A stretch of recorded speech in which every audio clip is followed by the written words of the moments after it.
Good morning, all. I'd like to call the meeting of the Planning and Zoning Commission for May 28th to order. Could we have the roll call of officers, please? Commissioner Uranga, Here.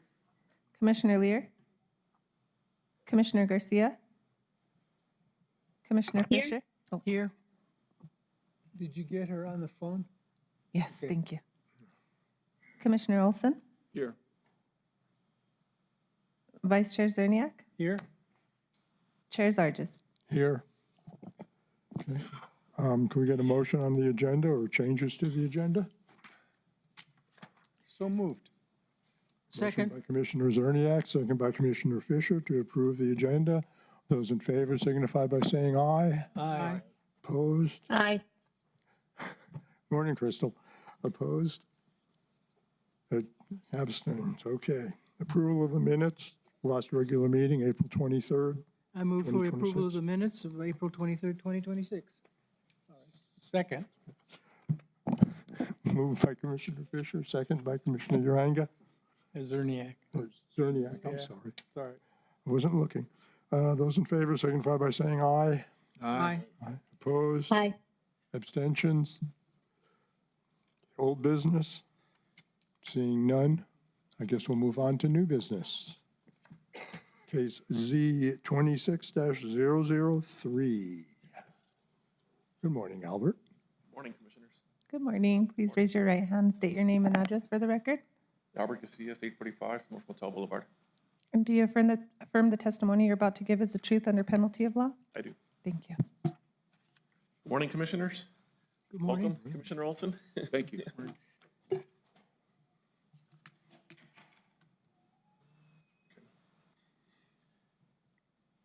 So our first item today is going to be a zone change request. The owner of the property is New Mexico Sunshine LLC. It's owned by Veronica Flores. This property is located on 4216 Chavez Road, which is basically, if you drive up Shalem Conley Road, you know, it's in that area. The zoning is R5L. It's a 2-acre parcel that's zoned R5L. You know, the applicant wants to go down to a D1 zoning district, and this is to create two 1-acre residential lots and to allow for a single-family dwellings, mobile homes on the property. Here's a location map. Of course, you see Shalem Colony Trail right here. Chavez Road kind of dead ends here next to a pecan orchard, and those are the 2 acres right here. That's the property right now. You know, on the aerial, it kind of looks vacant. You know, they have 2 entrances, kind of just like a little horseshoe entrance here. I'll show you the pictures right now, but you'll see that there's the propane tank out there, and they already have some electrical poles from previous dwellings that used to be there. So 2 acres, they want the zone change to go from R5L to D1L. And then just keep in mind, right now, you know, the R5L, it is a 5-acre minimum out there. So they're basically grandfathered in, you know, they really can't split the property any further. Here's an existing survey of the property, 2 acres, showing those electric poles that are there.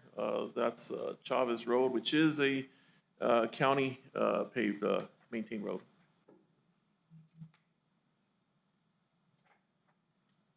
And here's the current zoning map. So everything at the end of Chavez Road, to the west, it's pretty much owned by the state. And you know, since you know the ETZ was in effect, you know, since the 80s, you know, this parcel was basically all R5L. And you know, there's no case history on it. You know, that's just how it was since the 80s.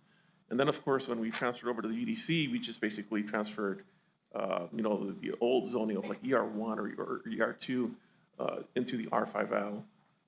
Basically, we were just trying to match the zoning designations. But everything around the area, even across the street from Chavez Road, it's all D1. Albert, I'm sorry. Do we have the wrong zoning map No, that's Chavez Road. in the packet? On the pack, I think so. Yeah, I think that's my apologies. I think that's from the previous case Okay. that we had. But if you look at your screen or at the screen behind you, this is the zoning map right here. Okay.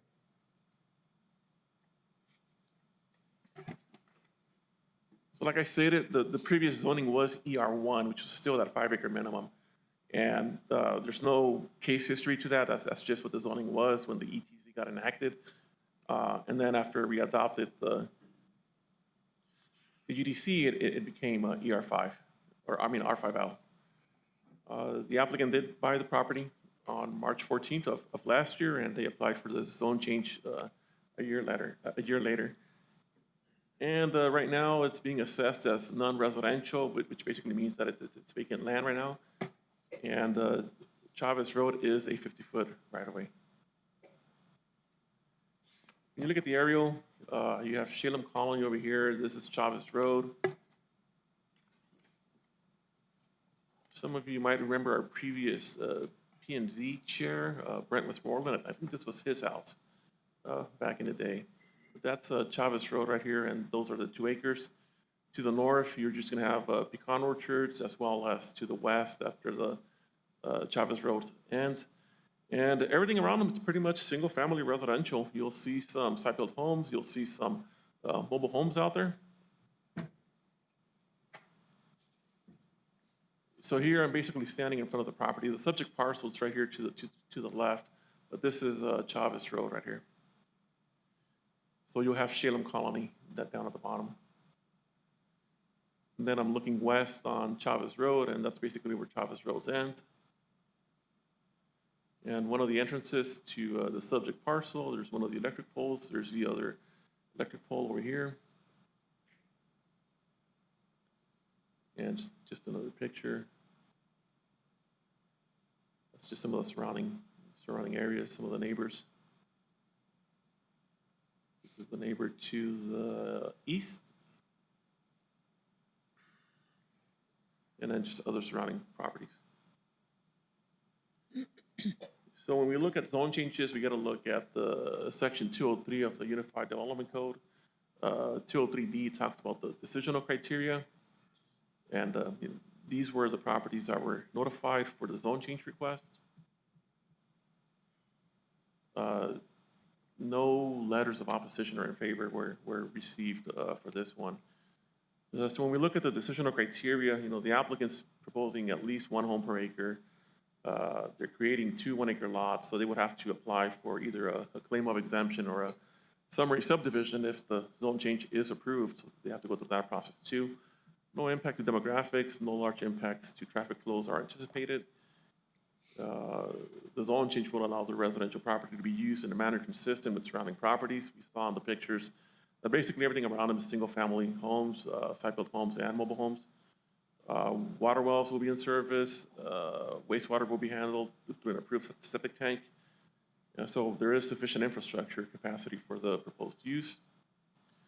No environmentally sensitive areas were identified. Impacts are going to be pretty minimal. There are similar existing residential uses within the area of the proposed zone change. And then implementation of best management practices will be implemented by the applicant through either any conditions for the zone change or through a building permit application or a mobile home permit application. So we do believe that the request meets section 203D1. We don't believe that it's in significant conflict with the comprehensive plan. There's the goals, G2.2, safeguarding and extending desirable neighborhood character. We believe it meets that goal. And then action goal 2.2, we believe it's also in conformance with that.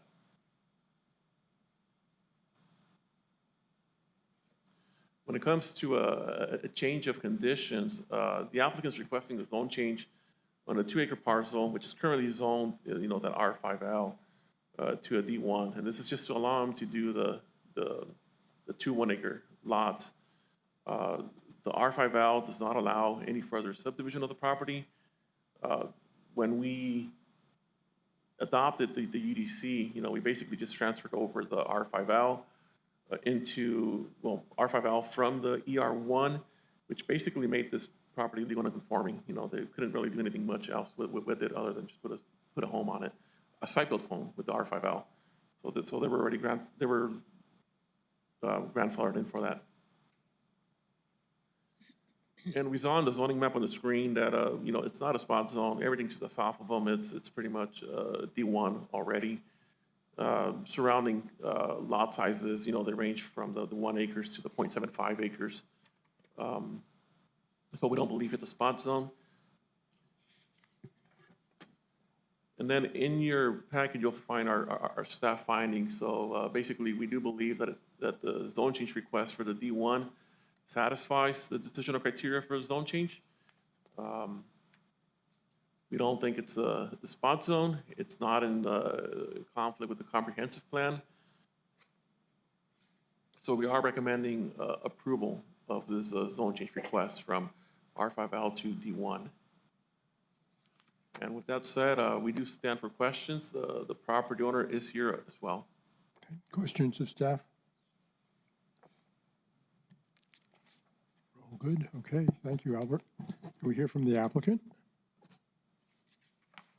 If they're here? Good morning.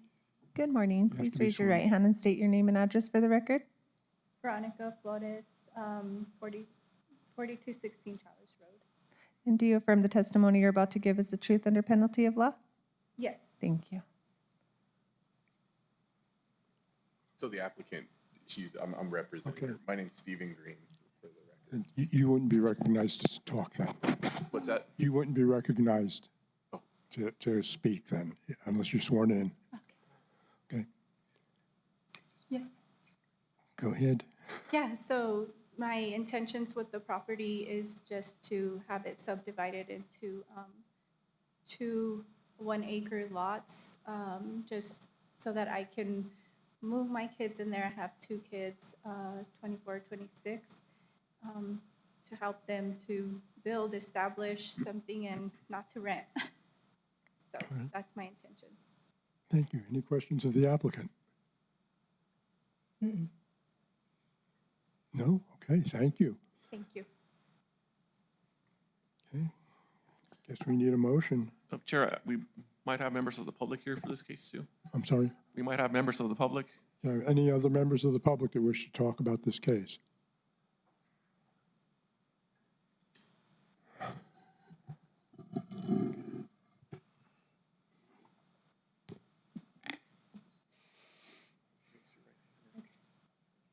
Hi, Good morning. Please state your name and address for the record. Rebecca Amati, AMATI, and I live at 4202 Chavez Road, the white roof just to the east of the property. And do you affirm the testimony you're about to give is the truth under penalty of law? Yes, ma'am. Thank you. Good morning. Good morning. Go ahead. So this property has been very consequential to my neighborhood. Most of the families there have been 30, 40 years, and most are elderly. And the previous owner passed away in 2015, but his family didn't even know what was wrong with him, but he had Parkinson's. And he died suddenly and didn't have a will, and they didn't get it probated, and so the entire neighborhood was infected with squatters. And for 3 years, we were just in misery. They had stolen cars, drugs, things were disappearing off our property. At night, there were swarms of people coming in and out. And my security cameras were very busy. Law enforcement was called out there at least 100 times. They did not have septic in 2 of the mobile homes, and they were just throwing it on the ground. And there were piles and piles of trash. And so when the realtor got involved, they cleaned it up, which was amazing. I think I counted 40 or 50 giant semis, you know, like a gas tanker, but a half, I don't know what they're called. All day, and bulldozers and everything knocked down the property and took it all out. And so now it's clean, but the trees that are left on the property are infected with borers. so it's affecting the pecan orchards around there. We're concerned because there's 2 residents that already live in the neighborhood that have expressed interest in buying an acre of land, that would want to bring more family in, you know, that we know would take care of the property and maintain their residence.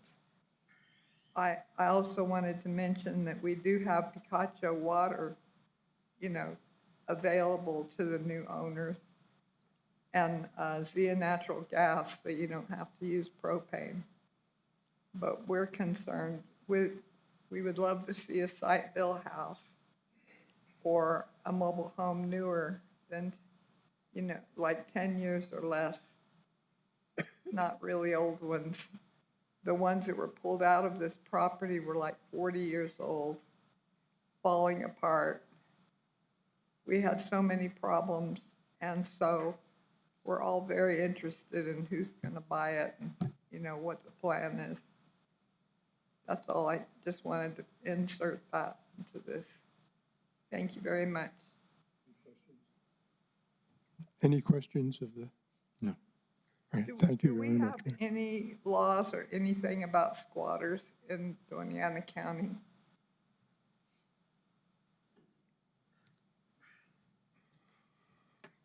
Mr. Chair, members of the commission, we don't exactly have laws regarding squatters, and it's not something that is within the purview of this department. They would be treated as trespassers, and there are laws that regulate how you can evict people. However, that's really the responsibility of the property owners to handle in conjunction with the sheriff's department if there is criminal activity. I really Thank think you. we need to have something to protect people. We had one home invasion. We had people prowling our property at night, checking the doors on our cars. We had men came to his door late at night, and they were trying to steal his property. And he went out and shot a gun over their heads. And of course, they left in a big hurry, but the homeowner got in trouble for firing, even though it was out in the orchard. So there was a lot of really terrible things that went on. And law enforcement they did their best, but they just couldn't do anything. That's something I would like to get interested in helping if I can. Thank you. Thank you. Anyone else wishes to speak on this case? Seeing none, I'd ask for a motion. So I make a motion to approve case number Z26-003. Second. Okay, we have a motion by Commissioner Uranga, second by Commissioner Zerniak to approve this case. Call the roll, please. Commissioner Uranga, Yes. Commissioner Garcia, Yes. Commissioner Fisher, Yes. Commissioner Olson, Yes. Vice Chair Zerniak, Yes. Chair Zargis. Yes. Motion is passed.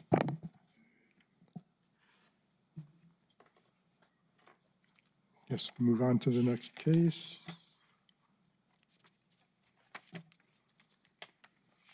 I've lost my place totally.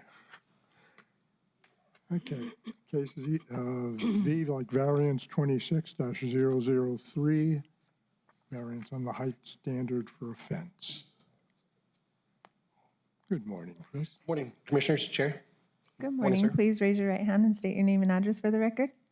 Chris Valencia, 845 North Motel Boulevard. And do you affirm the testimony you're about to give is the truth under penalty of law? I do. Thank you. Thank you. Good morning. Morning. For our second case here, we have a variance for case number V26003.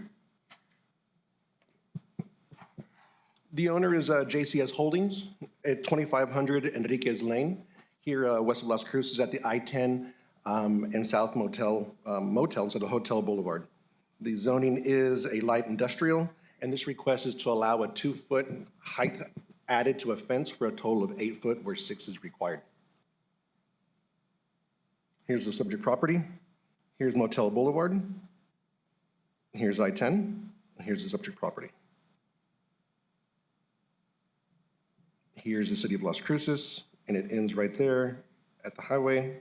And right behind that, that is the county, this little piece right there. Prior to 2017, the subject parcel was zoned EL1C, which is Light Industrial District with conditions. It was to provide a wide variety of industrial fabricating uses, processing, wholesale, and distributing, and to major transportation facilities.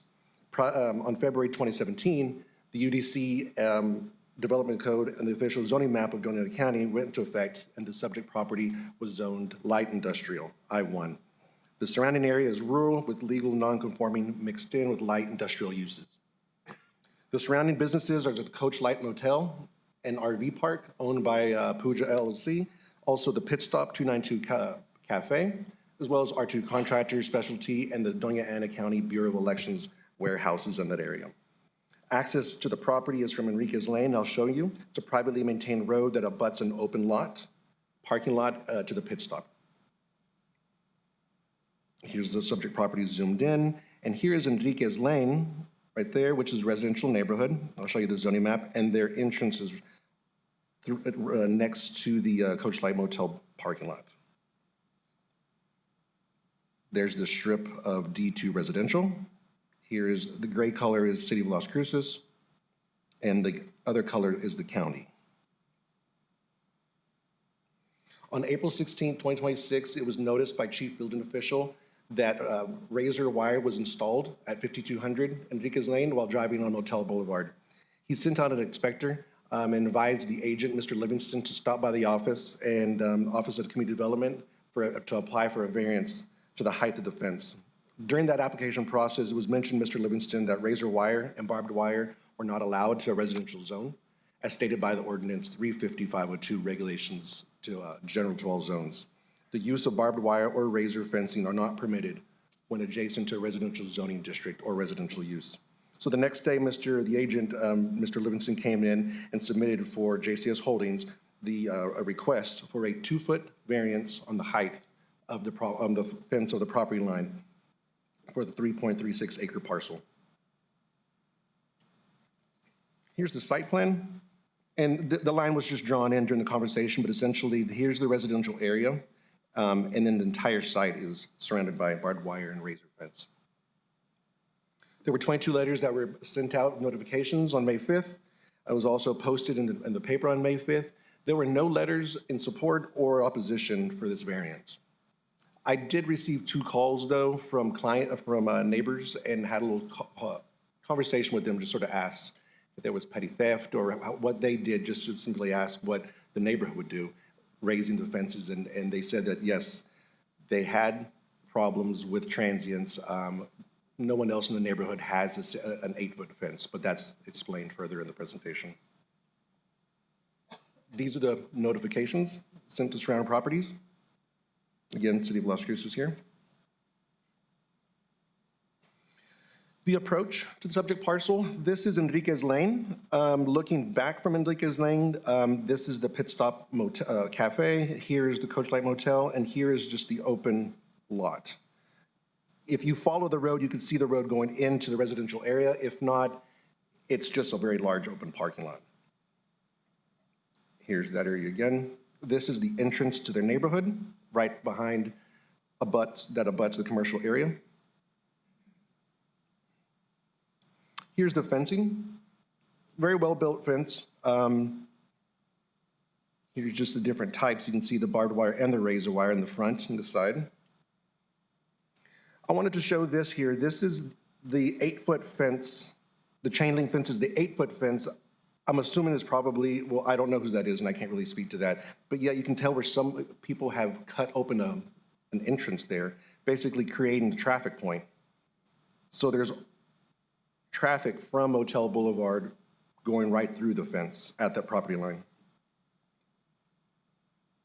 And this is the intersection at I-10 and Motel Boulevard. I took it further. Here's the opening again that I had just shown right there.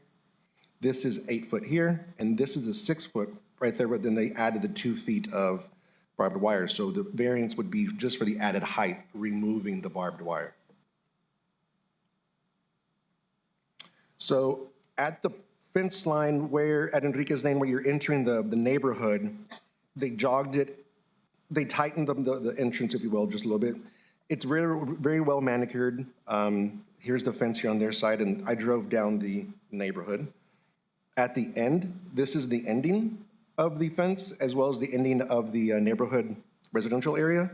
The razor wire was removed, and here you can just tell this is the extra added height that they would add to the top of the fence. There are two, it was an empty lot. I would say it's probably 2 lots, but it's fenced off as one that shows that transient nature from the hotel through the residential neighborhood to the other side of the Enriquez Lane. So it's a very porous neighborhood, if you will. Looking at decisional criteria and findings for a variance. Here are agency comments. From the building services has no issue with the variance. There may be a requirement for an engineer stamp based on the proposed design, but building services would like to see those drawings submitted. Let's see. Yes, and this is just simply chief building official stating that when he did notice the razor wire, he informed Jesus Gomez, inspector, to go and discuss with the agent removing that wire. Community development as well says it was noted that before the variance application was accepted, the subject property had razor wire installed and it abuts the residential zone. Again, 350-502 regulations to all zones states that the use of barbed wire or razor fencing are not permitted when adjacent to a residential zoning district or residential use. There were no other comments by the other agency reviews. So looking at the applicable plans, policies, and criteria for approval, the applicant's information is there below. I'm going to read off the staffs because the applicant and the owner are here today. The variance will not constitute a grant of special privilege inconsistent with the limitations in the properties in the area or notice or in the areas of notice. The staff thinks that the request will constitute a grant of special privilege since the other properties in the neighborhood has an 8-foot fence. No other individual in the neighborhood has requested a variance to the height of the fence. There are other alternatives to remedy the security of the property, such as 24/7 camera surveillance and security guards. The applicant was aware of the security issues prior to the purchase and should have taken this into account. Will the variance be detrimental to the public health, safety, or welfare, or be materially injurious to the properties or improvements in the area of notice? Staff thinks yes, the barbed wire and razor wire would be detrimental to the public safety, health, and welfare to the neighborhood, per 350-502. Therefore, building services and county inspectors have recommended the agent remove the wire and build to an 8-foot with a set of stamped engineered drawings to the use that uses a safer alternative to the neighborhood. Will there be a physical hardship resulting from the size or shape of the parcel, or from existing structures or parcels, or from topographic or physical conditions on the site? The staff says, yes, the staff agrees there is no physical hardship resulting from the size or shape of the parcel. The subject parcel was purchased knowing that the residential parcels were adjacent to any proposed development. It's a self-imposed hardship. A pre-application meeting occurred on June 18th, 2025, where fencing requirements were discussed, so the applicant was aware. And will the variance uphold the purpose and intent of this chapter? Public safety and welfare are secured, and our substantial justice is done. The staff's comments is the applicant has the right to protect their investment property. The community development does not support the use of barbed wire or razor wire next to a residential neighborhood. The use of alternative safety features such as a 24/7 surveillance cameras or hired security guard would uphold the intent of this chapter, which is to take into account the health, safety, and welfare of the neighborhood. Looking at the staff findings, this property is outside of an incorporated area. Pursuant to the administrative authority of the duties of planning and zoning may hear and receive and make final determinations to approve with conditions this variance. The pipe fence is 556 feet long and will have an additional 2-foot paneled material which needs to be shown in engineered stamp drawings. There's no physical hardship resulting from the size, shape, or the parcel. The subject property was purchased knowing that the residential parcels were adjacent to the proposed development. Again, it is a self-imposed hardship. Looking at the variance, this variance request does not meet the findings of Doña County, Chapter 350 of the UDC. For example, the variance will constitute a grant of special privilege. There are no other fence structures in the neighborhood that has an 8-foot height. Will the variance be detrimental to the public and health, safety of the welfare, yet materially injurious to the properties and the improvements in the area? There's possibly bodily injury to those who attempt to scale this 8-foot fence because of the wire. There's no physical hardship resulting from the size or shape of the parcel or the existing structures. Therefore, the variance request is a self-imposed hardship. And again, for number D, the variance does not uphold the purpose and intent of this chapter. Public safety and welfare and security, substantial justice is done. Again, this variance request is self-imposed and would not uphold the spirit and intent of the UDC, which is to create orderly, harmonious, economic, sound development in order to promote the health, safety, and general welfare of the residents of the county. So therefore, based on the findings, staff analysis, and agent comments, the staff recommends denial of the case of V26003 for a variance to the height standard of offense. I stand for questions, yet also the agent and owner is here today as well. Thank you. Questions? I do. Yes, ma'am. Are we objecting to the barbed wire on the residential side or the barbed wire all the way around the perimeter? That would be discussion, I think, for all of us as a group, because barbed wire is not allowed abutting to residential neighborhood. Now, if it abuts to the city of Las Cruces, that's a deeper discussion. I would yield to my director for that question. Chair, Commissioner Fisher, it would probably be all the way around, or it would be all the way around because the allowed height, it's only 6 feet tall. So the barbed wire would put that over the required 6 feet into the 2 feet. So any extension to the 6-foot fence would be a variance. So you're requesting that it come down all the way around, That's correct. even though this abuts pretty much interstate property? Has the owner refused to extend the building with that same pipe construction to the 8-foot level if he were to get the variance for the 8-foot? Is he willing to just extend that fence? What do we have? Again, the owner's here, yet this variance is for the height. So therefore, removal of the barbed wire is a definitive, like that's going to happen. This height, he would have to show the stamped drawings, and if it's approved by building services, then then community development basically would approve that as well. So no matter what, we're saying we don't want, the barbed wire is going, period. Correct. Now the question is, will we extend it 2 feet? And if they want protection, they need to raise it 2 feet. Absolutely. If we give the variance. There are other alternatives inside the property that the owner has been aware of, meaning you're allowed to 5 feet in, build a higher fence. That is when a type of barbed wire could be used if it's further inside the property, but it cannot abut a residential neighborhood. Not be adjacent to. Not be adjacent to. But inside of it. There could be further security measures that can be taken on the inside of his own property. Okay. And Chair and Commissioner Fisher, just to add a little bit to that, if that's an alternative that the P&Z wants to impose, I think that's an option that could be presented to the property owner, and then it will be up to the P&Z to vote on that as the P&Z body to see if that would be acceptable. Okay. Thank you. Chris, what does this mean on page 5? It says there is a physical hardship. This is number 3. It says the physical hardship is somewhat self-imposed. I don't know what that means. And then it says the due diligence process prior to buying should have brought to light the types of fencing that were allowed next to residential.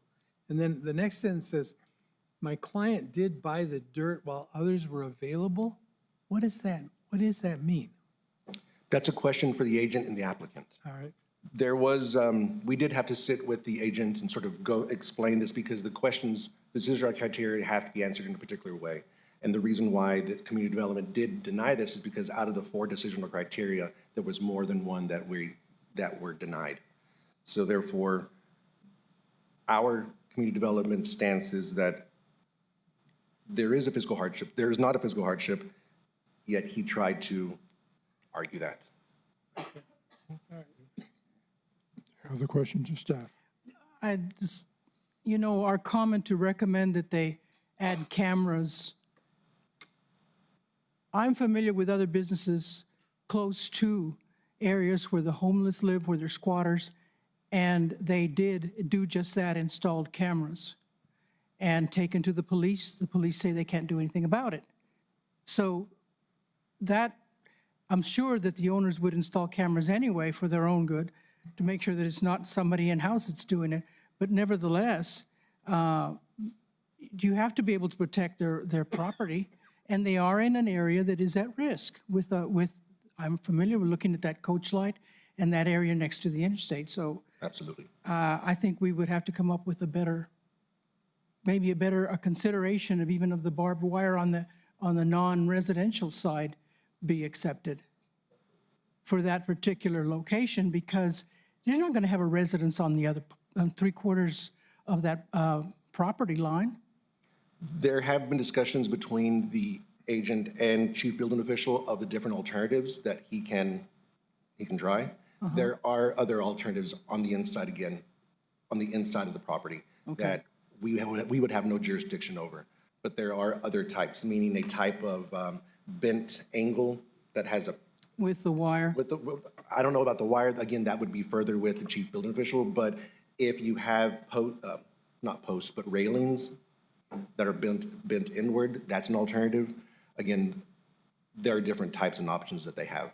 Yeah, well, there are several areas as I was driving in, looking at several businesses that have the bent posts and barbed wire, and nobody said a thing. And then we're also considering that if you remove the barbed wire, now you're going to have an area that's going to be easier to access that place to steal from it, and you're going to go right through where the residents live, and you're going to put those owners that are right next door in danger as well. So there's a lot of things going on here that.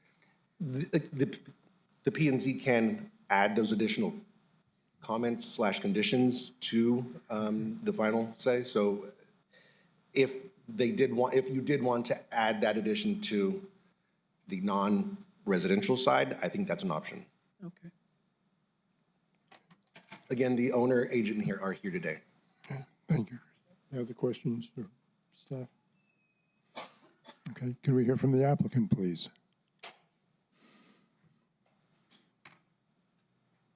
He's sworn in this time, huh?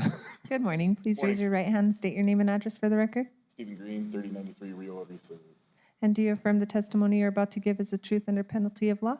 100%. Thank you. So let's just talk about what we're actually trying to do. I think there's a misunderstanding.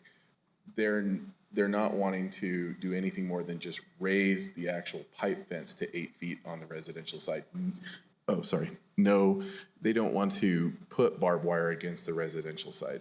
They just want to extend the fence to 8 feet tall on that side, to be fair. They do wish to have the rest of the barbed wire along the interstate and the main hotel boulevard.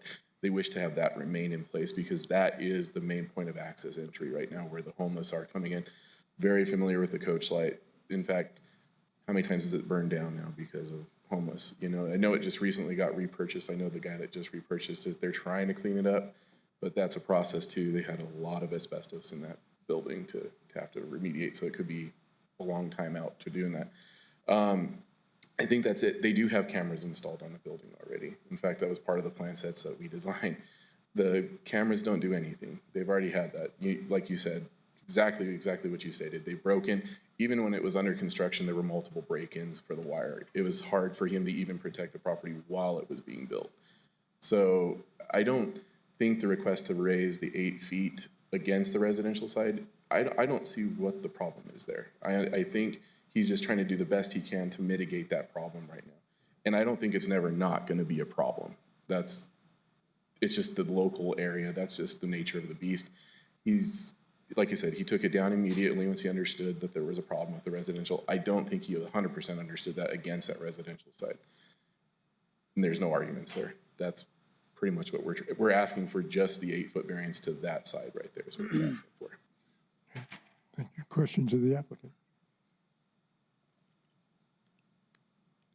Okay, thank you. So, I'm sorry. Okay, I'm sorry. Go ahead. So you want to leave the barbed wire on 3 sides and raise the, Just the fence to 8 foot on that side, on Enriquez Boulevard, or street? against the residential, yes. Okay. Anything else? Okay, are there any other members of the public who wish to speak to this case?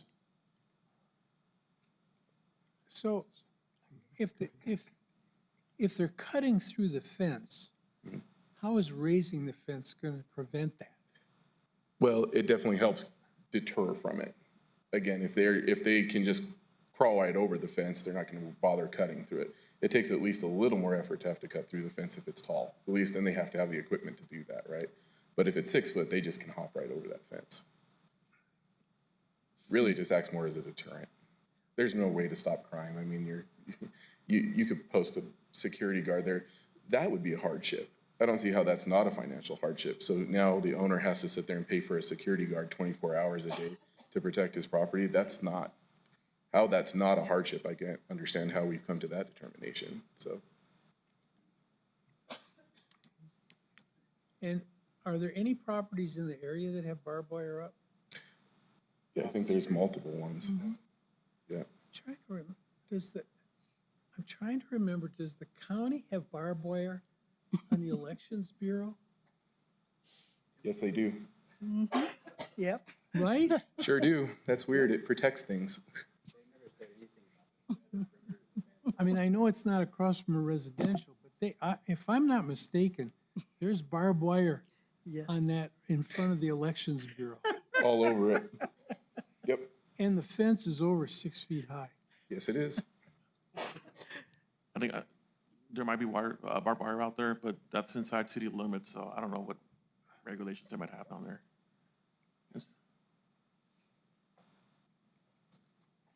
Mr. Chair, also, and members of the commission, the county is not subject to the city zoning regulations because it's a higher authority.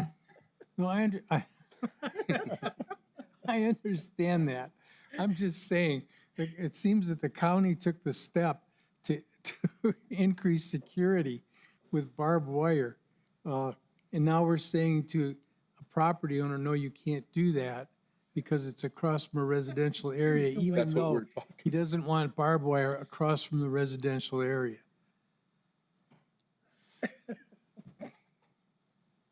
And I do think, the problem I'm having is that I think the location of that property is a hardship. It is. It's highly accessible. People come and go in that area. It's transient. So that's not on the property owner. That's a hardship by definition, I think. Thank you. Anyone else? Yeah, Chair and Commissioners, and just keep in mind that every case is on a case-by-case basis. You know, we're not setting precedent here for any future cases. So whatever decisions that's going to be made here, it's specifically for this property. Do we know what kind of piping you want to put up? So, Wait, I think you have to swear in. You have to be sworn in. John Satriana, I represent JCS Holdings, I'm the owner, And do you affirm the testimony you're about to give is the truth under penalty of law? 100%. Thank you.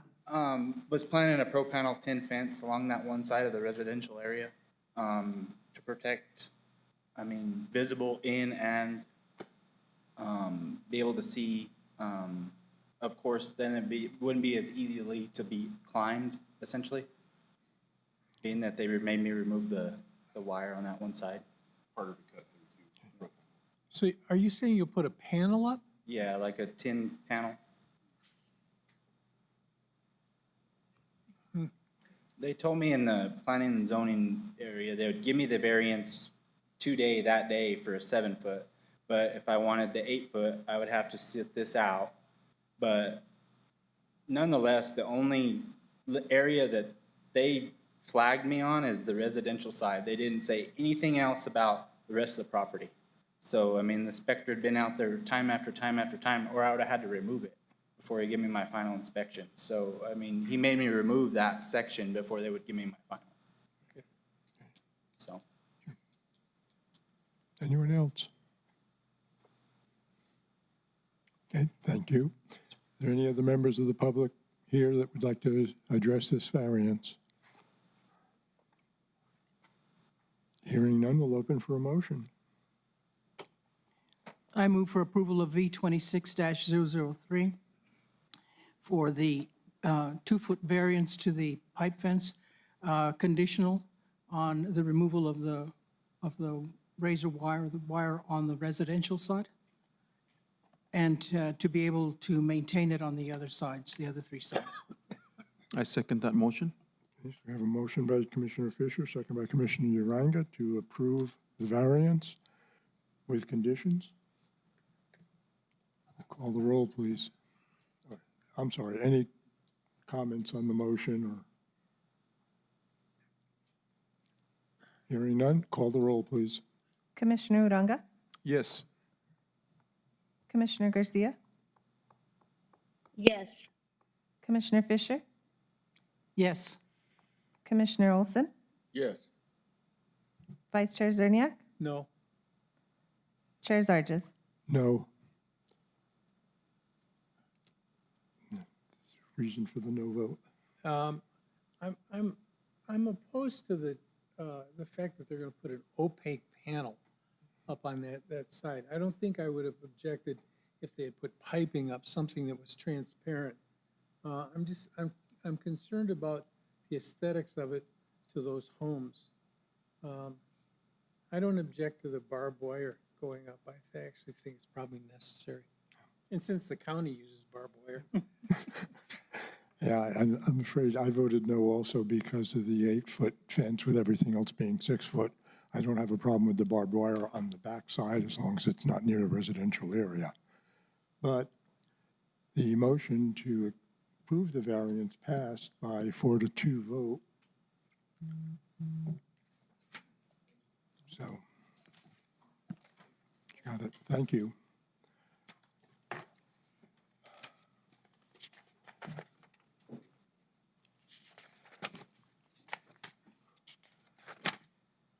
Moving on, the next case is special use permit, SU 26-010.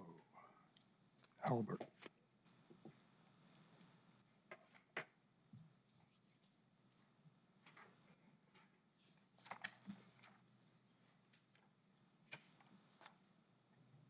Please raise your right hand, state your name and address for the record.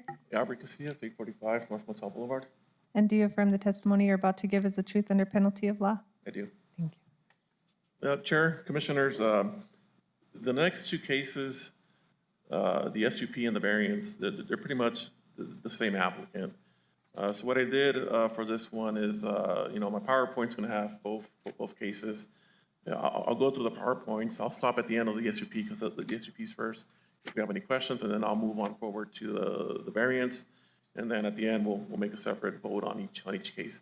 And I thought because they're both related, I would just do them all kind of like at once with 2 separate votes at the end. And just before I start, Taylor, are you with us? Good morning. Yes, I'm here virtually. Thank you, Taylor. Taylor's the applicant. Okay, so I'll go ahead and proceed.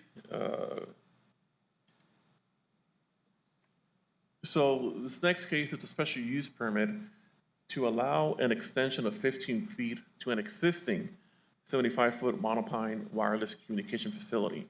The zoning C1, so the total height would be 90 feet total. This property is located off of Holman Road at 7460 Blue Topaz, and the owners are Benito and Irene Gonzalez and Taylor Esquire. Taylor's the applicant. So here's the location map. This is Holman Road, Blue Topaz. This is that Amber Mesa subdivision. So right on the corner of Blue Topaz and Holman, that's where the existing tower is at. Right here on the right, this is the Inspiration Heights subdivision that's being built out right now. So eventually, everything out here will be homes. So here is an aerial of the property. Subject parcel, this is where the tower's at. That's Blue Topaz, Amber Mesa, and this is Inspiration Heights, which is currently being built out, and Holman Road. So the property, the corner property is almost an acre. It's 0.89 acres. Currently they're using a 50 by 50 lease area within the property. There's an existing 75-foot monopine tower out there, and their main access is from Blue Topaz, and then they have a 16-foot easement going to that lease area. So T-Mobile will be coming in within that 50 by 50 leased area, and they're going to be using a 20 by 12 area for their addition. That's basically where they have all the ground equipment. That's where all that's going to go, and then the addition's going to be on the tower.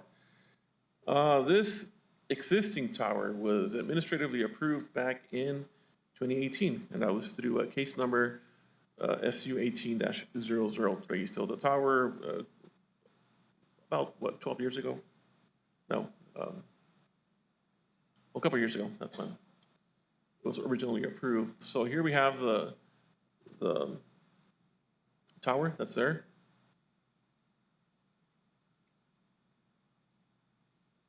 And here is the zoning map. So it is C1. So basically every corner of that Amber Mesa subdivision was designated as a C1.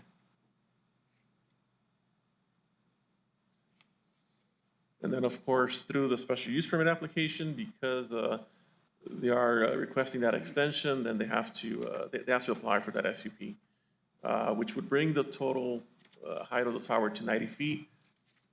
And then along with the application, there's going to be a variance to those setbacks that are going to be triggered.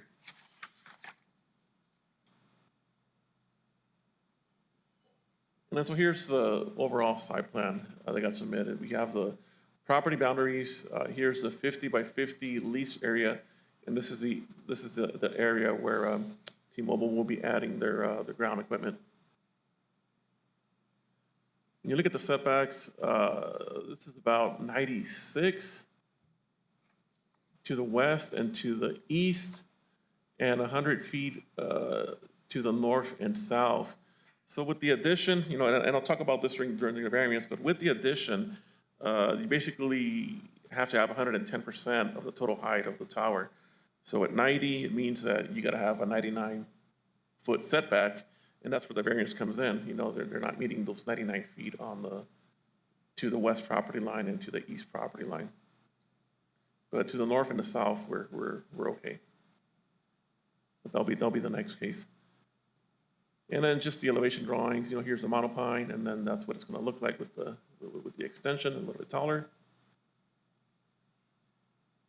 Just have conceptual, and that's for another one. So this was submitted by the applicant. This is the improved coverage versus what's there. So location of the tower, and with the proposal, it's going to extend out a little bit more. Albert, are those at the same scale? The two maps? Yes, that's.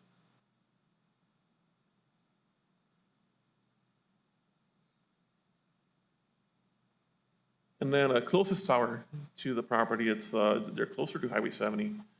That's the closest tower to the existing tower right now. So that's basically Highway 70. You drive up Holman, and that's where the tower's at.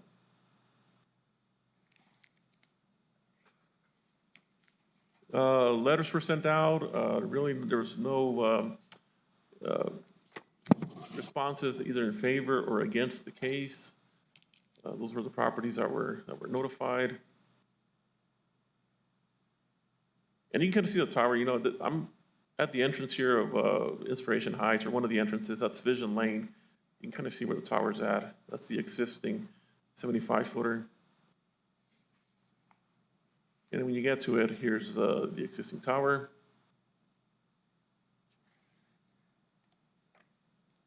Blue Topaz and Holman Road. And then that's existing tower with their leased area. And then just a picture of Topaz. heading, this is looking west. So next is the decisional criteria for special use permits. We got to look at traffic flows, whether or not it complies with Plan 2040, potential water and sewer needs, sensitive areas, infrastructure, impacts, and implementation of best management practices. Traffic flows, it's just pretty much going to be during construction. It'll be about 6 weeks where, contractors are going to be going in there and adding the addition and installing all the other equipment. We feel that at least the request right now, it does meet the goals and actions of the comp plan. We're increasing services to colonias and other rural areas, maintaining public services while keeping them affordable, and also continue to support fire rescue and emergency services. No water or sewer needs other than what's going to be there during the construction phase. Infrastructure that's currently there. Blue Topaz is a county maintained road. It's paved. They do have an access easement to access the leased area for the tower. We don't have any known areas. We don't know of any known areas of historical significance or endangered species. Impact to the neighborhood. I know in previous cases we've had towers that are going next to, existing structures, whether they're homes or accessory buildings. I know in the past we've required people to submit kind of like an analysis of where the tower is going to fall, in case it ever comes down. So we saw right now in the survey that at least to the property line, it's almost 100 feet, well, 96 feet. But from the property line to the nearest home, it's 120 feet already. So there is quite a distance there. So a little bit more than 200 feet from the tower to the existing home. And of course, any best management practices will be identified through the building permit. So when it comes to our findings, we do believe that the proposal meets the decisional criteria for the special use permit. It is a C1 zoned. It does require a special use permit for the extension. And, at least with the extension, we'll at least have a little bit more room also to allow for maybe additional co-location. So based on the findings of fact, we are recommending approval for case number SU 26010, conditional approval. We do have a variance that needs to be approved as part of the SUP. And we're just trying to make sure that they're able to accommodate any additional co-location in the future. So with that said, before I move on forward, do we have any questions on the SUP? Questions of staff? I have a question, Albert. So basically what they're asking, the setback is 99 feet, correct? What we have to have. And right now there's 96.9 feet. So it's a 2 foot, 3 inch variance is what they're asking for? Yeah, so right now, this case right here specifically, the SUP, it's just for the extension. Because they're next to a residential area, they do got to get an SUP to extend the tower. And the variance, that's going to be the next case that I'm going to be talking about. But you are correct, yes. 99 feet would be the minimum setback to all the property lines. Got it. Thank you. I have a question. Go ahead. Albert, is this tower strictly for T-Mobile, or are there other communications? I think there's other communications, but Taylor, or I can, go ahead, Taylor. Yeah, sorry. T-Mobile is just going to be the carrier sorry. co-locating. Taylor, just before you continue, can you virtually raise your right hand so we can swear you in? Here, do you want me to, I can get on camera if you like.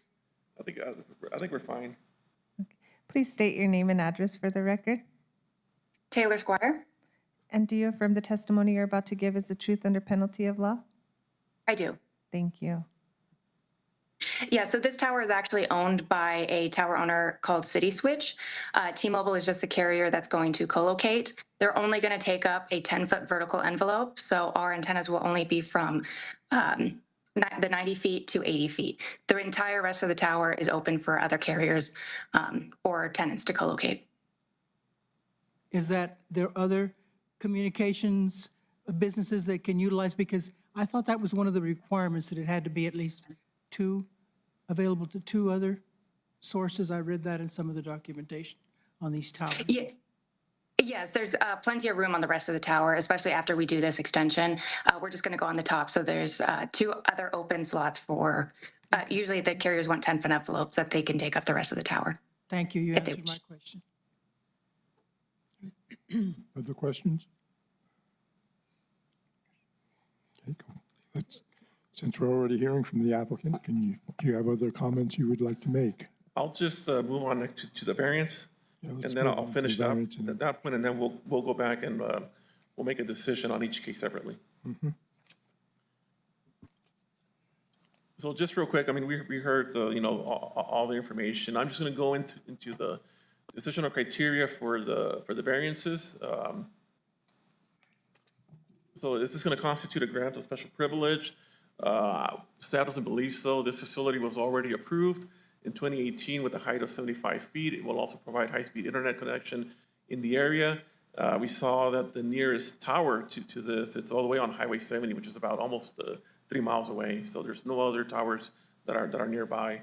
Detrimental to the public health, safety, or welfare. We don't believe it's gonna be detrimental. The facility, it's going to improve communications for public safety, allow for future support of 5G, fixed broadband throughout the area. The monopole addition will allow for increased tower space for additional providers. Very low risk of the tower falling, but if that happened, the tower would still be contained within the property.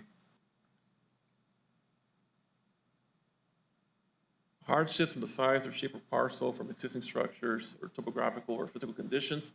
Like I said it before, the closest tower is within a 3-mile ring. Required setbacks, 99 feet, will be met to the north and south property lines. To the west property line, it will encroach approximately 2 feet, like it was already stated. And to the east property line, it will encroach approximately 5 feet. I will, state this. We do have administrative options for variance approvals if they're within 20% of the required height, and I think they are, but the reason we're here is because if we're already bringing the SUP to the P&Z, might as well bring the variance, which could have also been approved administratively if there was no opposition from surrounding property owners. Like I stated during the public notification slide, there was no concerns from surrounding property owners. And also, under item D, we do believe that it upholds the purpose and intent of this chapter, and there are no conflicts with the comprehensive plan. So with that said, we do believe that the request for the variance is consistent with the requirements for variances under the UDC, and it does meet the findings for variances. So for this case, we are recommending conditional approval, based on the approval of the special use permit, and that they're able to accommodate co-location of other antennas, which the applicant stated that they're able to do that. So do we have any questions on the variance? Any questions on the variance? Okay. Guess not. If not, then we'll move forward with a recommendation on the special use permit. I guess, can we hear from the applicant? Are you still there? Yes, I'm still here. Albert summed it up perfectly. We're just looking for a 15-foot extension that will help provide new and improved T-Mobile service to this area, specifically to the north and to the east. The tower that he had mentioned that is around 3 miles to the south, T-Mobile is already co-located on. So installing this extension will allow us to improve this coverage without having to propose any type of new tower. Thank you. Any questions of the applicant?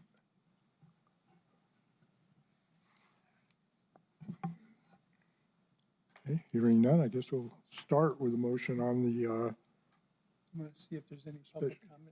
yeah, any public comment on either the special use permit to extend it or the variance on the setbacks. Seeing none. Look for a motion on the special use permit 026-010 first. I move for approval, conditional approval of case number SU 26-010 as recommended by staff. Second. Motion by Commissioner Fisher, second by Commissioner Zerniak. Could we do a motion on the variance and then just do one vote, or do we have to do each one separately? Separately. Separately? Okay.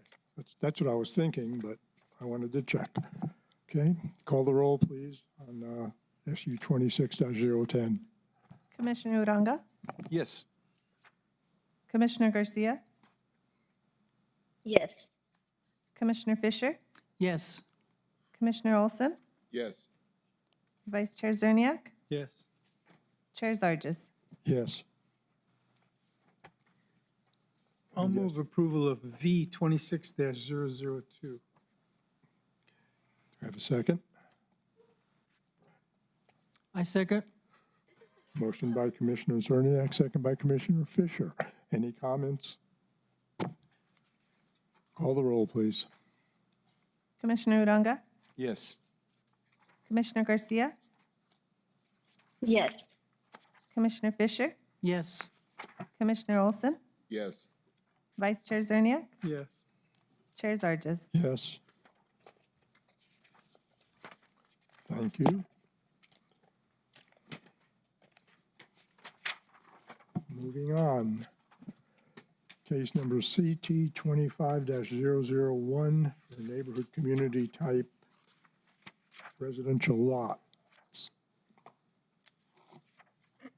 Chair, before we go to this one, does anybody want to take a break before we proceed, or we're good? I'm sorry. Does anybody want to take a break? Does anybody need like a 5-minute break? Let's No? Let's go? All right.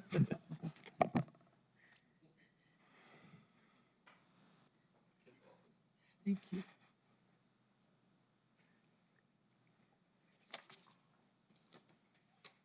Thank you.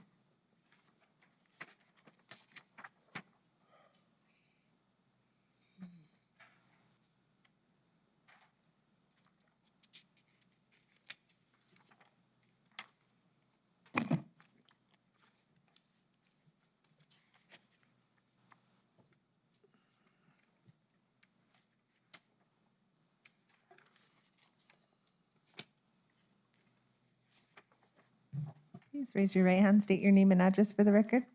Albert Casillas, 845 North Motel Boulevard.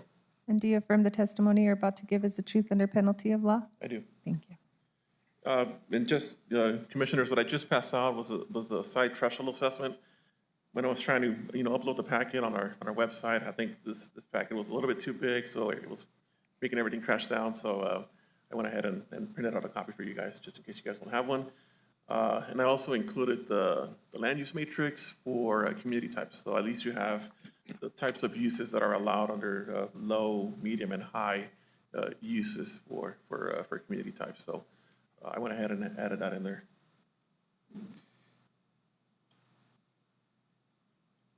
So this case, the next two cases, they're similar to what we just heard right now. We have the community type, and then right after that, we'll have a subdivision preliminary plat that's being requested for approval as well. And they both go hand in hand. So my first PowerPoint will be on the community type. We'll have a discussion on that, and then we'll move on forward to the preliminary plat. So with that said, the applicant is here as well as their representative, so we'll move on with this one. Ken Thurston Development, he's the owner applicant for this community type. This property is located on the northeast corner of Jornada Road and Peachtree Hills Road. Existing zoning right now, it's a D2, medium density residential. So whenever you're in a D2 zone, that basically means that if sewer is available, which it is in this case, you can go down to 6,000 square foot lots. You can build a duplex, you can build a site-built home, mobile home, double wide, whatever you can fit in there. But, the fact that sewer is available basically makes a property owner to develop lots at 6,000 square feet. But, that's not what's being requested today.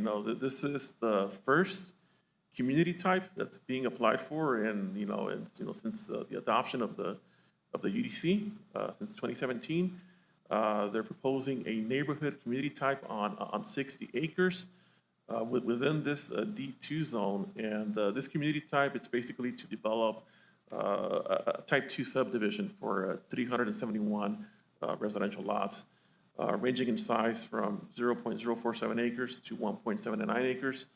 And this is to be known as Solana Springs subdivision. So here is the location map for this property. If you can imagine Highway 70 here on the south, and you're driving north on Coronado Road, you hit Peach Street right here, and then you have the location. The subject parcel here on the northeast of that intersection.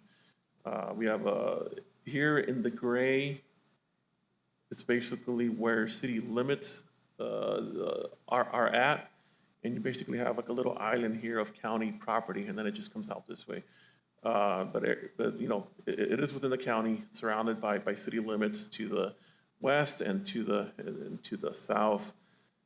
This is Coronado Road, and this portion of Coronado Road, it's actually owned by, well, it's within the city limits. And then we have Mesa Grande here on this side, and which is basically at the southeast corner of the parcel, and that's also within city limits.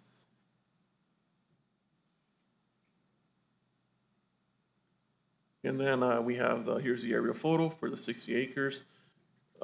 Mesa Grande, this is for that subdivision that's right here. This is basically where the paving ends, and then so we have a portion here that's currently unimproved, which will be improved, once construction starts. Coronado Road over here on the left. And I'll have other aerials that are zoomed out a little bit more.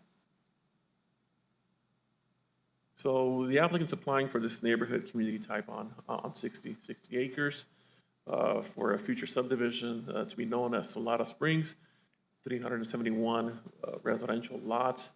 So, this is included in your packet. I think I went ahead and added the whole proposal, on your guys' packet or online, but here we have basically the layout of this community type.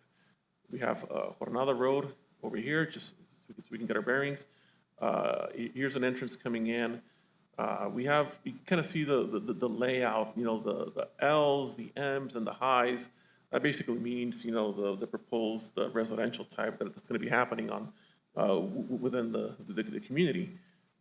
We have your single-family residentials, duplexes, apartments, and then your higher density residential within the community type. And I'll have better slides. I've zoomed in on all this, so we wouldn't lose any detail. But I'll show these at a larger scale right now. But along with the plan, you'll see that they're also, part of the requirement is to come up with the pedestrian sheds. So within the community type, you'll have community areas, that are, multi-use parks and stuff like that. And, you see where the applicant has basically outlined, that quarter-mile pedestrian shed. So basically, anybody who's within that circle, you're basically a quarter mile away, so within walking distance.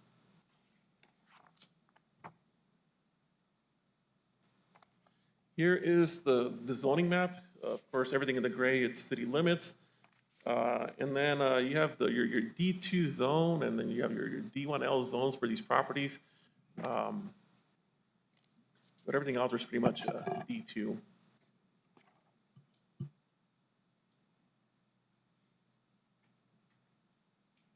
Prior to the UDC, it did have that ER 3/4 M zone.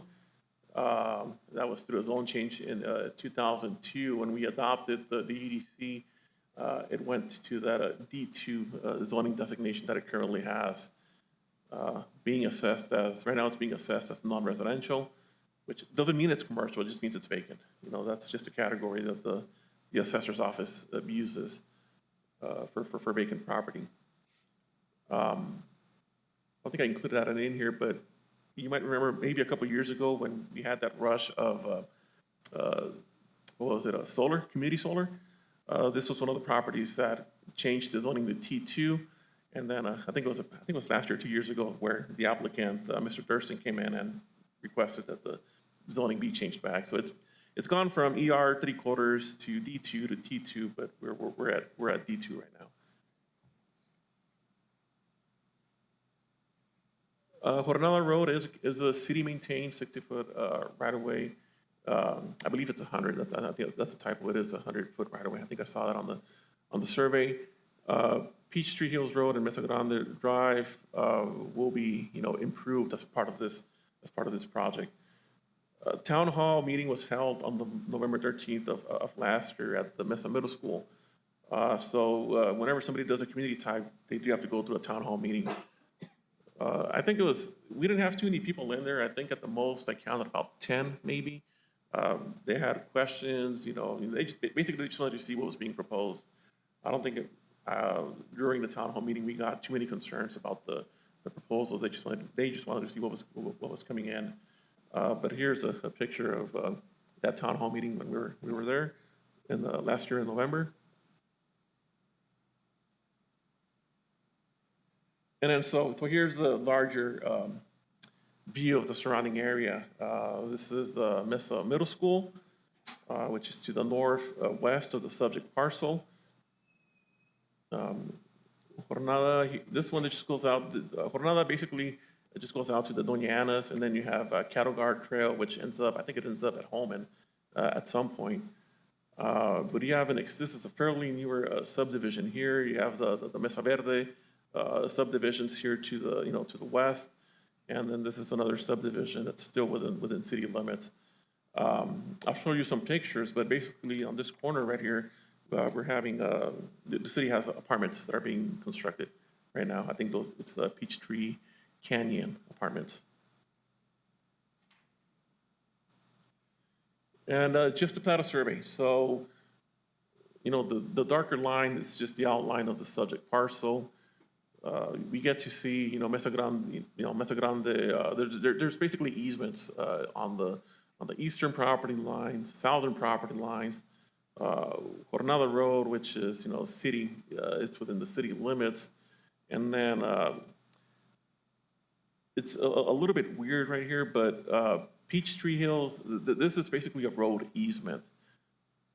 And you basically have a property line going down the middle of, the existing, unimproved road that's out there. So you have about 65 feet, on this side, and then you have 25 feet on the south side. Overall, you have about, 60, 80, 90 foot right of way within those properties. But they're basically, they're road easements, but they're private road easements. They're not dedicated to the county or anything like that. Over here, this would be the Mesa Grande road. There's that should be about 25 feet right here, and then also the applicant and property owner, they also own this, that corner right here as well. So if there's any additional easement that's required, they can also provide that on here. So the next couple slides, I went out there, took a bunch of pictures, just so we were a little bit more familiar with the area. Right now, I'm standing on the intersection of North Jornada Road and Peachtree Hills. So those are the apartments that are currently being built. And then here I'm looking to the west on Peachtree Hills, and you see how, as part of the, the development, they've incorporated a multi-use path out there. And then we look the other side, looking east on Peachtree Hills, and that's basically what's out there right now. That's an existing gravel road out there, privately maintained. And then there's the additional easement on the other side. So we're still here looking at the intersection of Coronado Road and Peachtree Hills. Now we're looking north onto North Coronado Road. And basically the subject parcels here on this area is here to the right.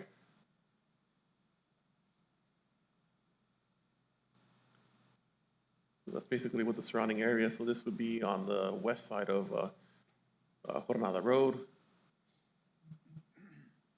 And then as we drive a little bit north on Jornada, those are just some of the existing residential developments that are adjacent to the subject parcel on this side. As we're getting closer to the northwest corner of the subject parcel, there's apartments. And, this is the signs and the subject parcel right here. As you can see, it's all basically desert landscape right now.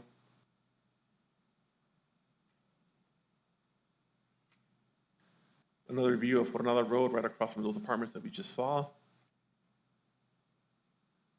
And this would probably be the northwest corner of the 60 acres. This is where Cattle Guard Trail kind of just goes off to the east.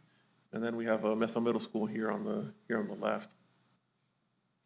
And there's a picture of Mesa Middle School. Now I'm driving here along Peachtree Hills Road. So, on the south side of Peachtree, you basically have single-family homes. There's a mix of mobile homes, single-wide, double-wide, side-built homes. There's no, I don't believe there's any sewer on the south side yet. That's why you see the 1 acres, the 3/4 acre lots out there, or a little bit bigger. I know city recently went in there and added gas, but that's about it. And then here we're on Peachtree, still looking back, looking west, looking onto the subject parcel from Peachtree. So we're looking north here on the subject parcel. And here we're kind of like on the south east corner of the 60 acres. So we'll have Mesa Grande here to the left. But this would be the southeast corner of the 60 acres. And Peachtree just goes on onto Mesa Road from this point on. And then when you look south from that corner, you see that there's a portion here of Mesa Grande that's currently unimproved. But if you drive down, a little bit down, then you see this is basically where it's paved.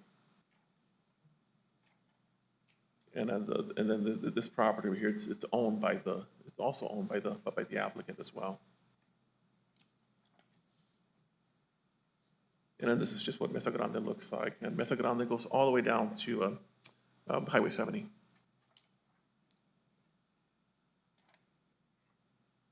And then, I just zoomed out here, so just so you guys can see basically what's around there. Subject parcel, 60 acres, Coronado Road, Mesa Grande, everything in the shaded area, it's all city limits. We have a Mesa Middle School, and I think that's the elementary school right here. You have the other, developments over here. So this right here would be Sonoma Ranch.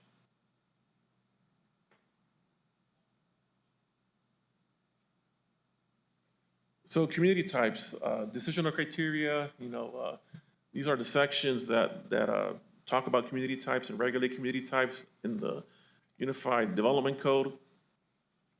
Back in 2017, when we were, coming up with the rules and regulations for community types, we had the idea, staff had the idea of, making them administratively. If somebody, came in with a good proposal, and if they met all the decisional criteria for community types, and I'm going to go through all that criteria right now, the staff was proposing an administrative approval. And then, as we went through the public hearing process, we had there was a lot of public input, and a lot of people from the community felt that at least a public hearing was necessary for a community type, and that was also the view of the Board of County Commissioners. So we added a town hall meeting component to this. We added a notification component to this, and approval by the by the Planning and Zoning Commission. But in the beginning, staff was leaning more towards an administrative approval. So this is the area of notification that we did out there. 59 letters of notification were mailed. There was really no, other than the town hall meeting, I didn't really see any concerns. I think the concerns mostly came from agency reviews that were sent out. You saw in your packet that we had comments from the LCPS, Advanced Planning, and also a lot of the comments that were there, they were mostly oriented towards construction drawings, but we're not at that stage yet right now. Basically, what's being requested is the community type plan and the preliminary plat. So getting those two approved. So to start off with community types, we got to look at the comprehensive plan. Within the comp plan, you have what are called sectors, and I'll show you that map right now. But even within that, even within the UDC, it states that, these sectors are supposed to be used as a guide. They're not set in stone because the comp plan and the UDC, they at least acknowledge that changes can occur. The comp plan was adopted in even before 2017. The UDC was adopted in 2017, so it's almost been 10 years, since that adoption. So a lot of things have changed out there. I would say that the main thing would probably be, that there's sewer now out there, and then you saw all the residential development that's being occurring out there, apartments, subdivisions. So we basically have sectors that range from O1 to G3. G3 being your most intense sector out there. And in the comp plan, there's a page that shows the sector plan, but basically it's just a PDF. You really can't, zoom in and get down to a level of detail where you're actually looking at property lines. But just so you have an idea, our community type right here, the 60 acres, they're probably around this area right here. So you can tell that they're on the edge of like an O2 and a G1. Which when you look at the sector plan, a neighborhood doesn't really fall within the, G1 category. But once again, keep in mind that this is just the recommended. It's just a recommendation. It's not set in stone.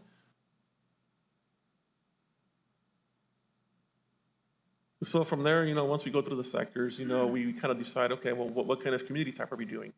There's villages, towns, neighborhoods, urban centers. For this one, we're choosing the neighborhood community type. And basically, they're structured by standard pedestrian sheds, oriented towards a common destination, primarily urban oriented with other mixed-use community units.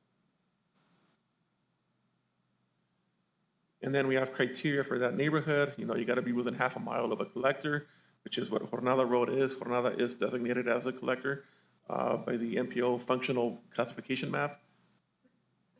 And you saw all the other residential development right next to the 60 acres.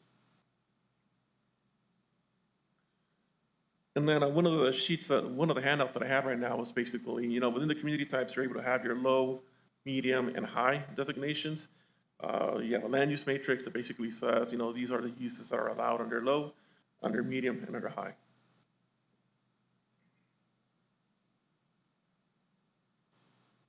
We have criteria for civic space, open space. There's a percentage amount that has to be met.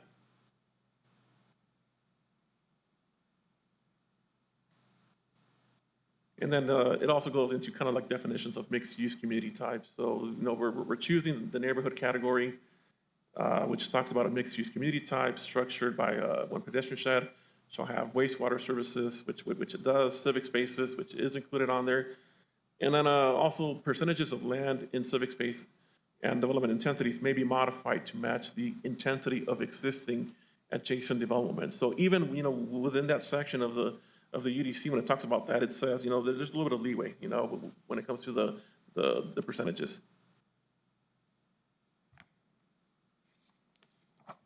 So for our analysis, we do believe that the applicant's request for a neighborhood community type on 60 acres is appropriate. It meets the required size. A neighborhood community type can be anywhere within the range of 400 to 200 acres. It's adjacent to North Granada Road, which is designated as a major collector. Next to residential developments such as Metro Park, Lora Vista subdivision, Rincon Mesa subdivision. You saw the apartments that are in there that are being built right now and that are existing. Density requirements are being met for the most part. The applicant is exceeding the percentage for the high density intensity type by 14%, but we have no objection to that, and we'll look at the breakdown of the applicant's density intensities right now. So overall, the community type side plan depicts the intensity types mixed together throughout the 60 acres. It's avoiding a conglomeration of a specific type. So it's not just one group, they're all spread out. Further, percentages of land use in civic space and development intensities may be modified to match the intensity. So we've already talked about that.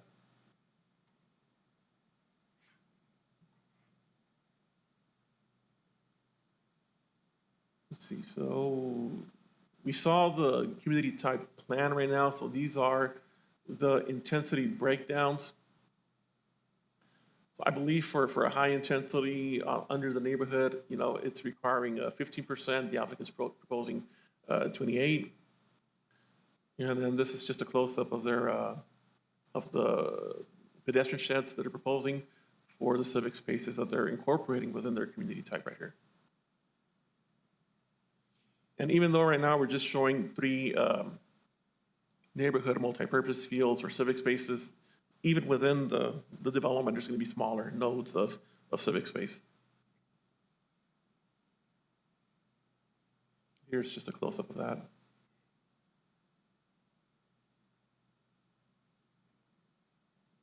So for our,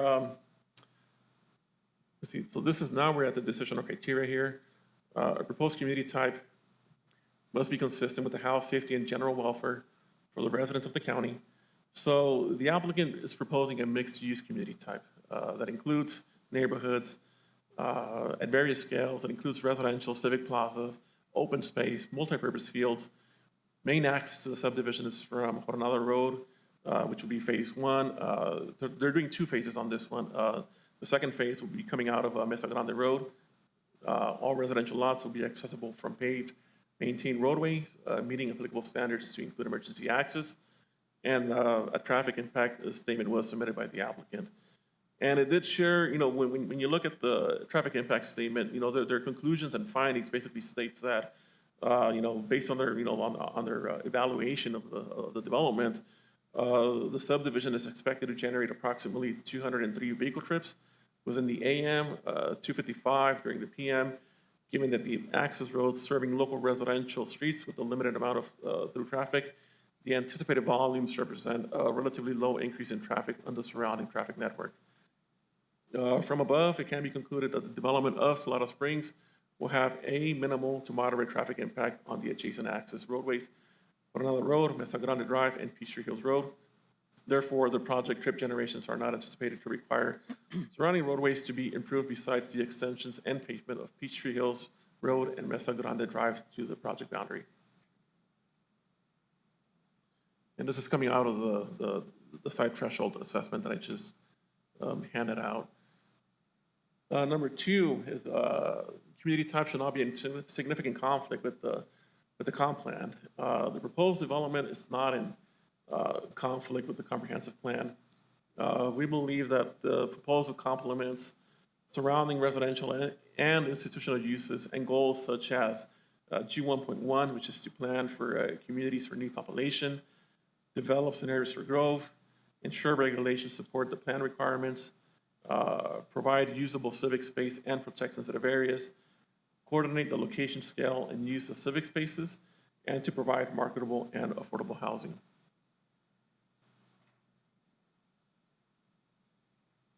Each community type shall be allocated to the sectors indicated in 301A in Table 3.1.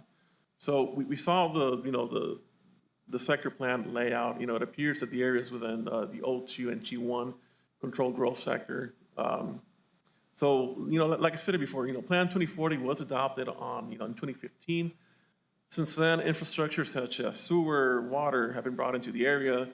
Residential developments, like we saw in the aerials, have been developed. So each, sector, characterized by the comp plan is used as a guide, to express whether or not a particular area is intended for growth and what type of growth is expected. But, changing conditions will be addressed in the upcoming comprehensive plan update. So even within the comp plan, even within the UDC, there's a wording in there or language that says, we have to look at what's been happening, throughout the years. And we do believe that with everything that's been added out there, all the infrastructure that's been brought in, that it meets that goal or this decision or criteria for community types.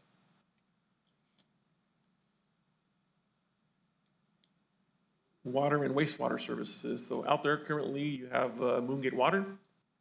Wastewater services will be provided by the city of Las Cruces. And number 5, which I believe is the last one, it talks about the development intensities. So basically, we saw the breakdown of the intensities for the low, medium, and high. The high intensity, it's a little bit higher. It's higher, but by 14%. But as staff, we have no objection to that. I mean, there's language in there that says that those intensities can be modified to match the intensity of existing adjacent development. And in this case, we have Peachtree Hill, Canyon Apartments that are currently being constructed, as well as other apartments that have been built.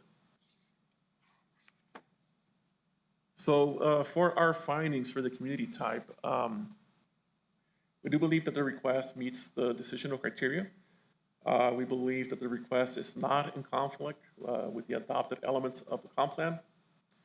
And the community type will not be in conflict with the 350 and Article 3 of the sector plan and community types. We are recommending a conditional approval. And this is taking into consideration some of the comments that we got back from advanced planning and from Las Cruces Public Schools. Number one, we want to make sure that continuity of planning services and infrastructure between the city, county, and school district, still be considered. Final construction drawings shall include a shared use path, multi-use path along the required improvements on Peachtree Hills, and to include a pedestrian crossing for students to pass from the new subdivision to Mesa Middle School along North Granada Road. Those are the 3 conditions that we have for the community type. And with that said, I think we can probably just take a pause here to either have the commission ask questions to staff and the applicant to come up and add anything or any additional info that they want for the community type. Thank you. Questions of staff? No? Okay, can we hear applicant?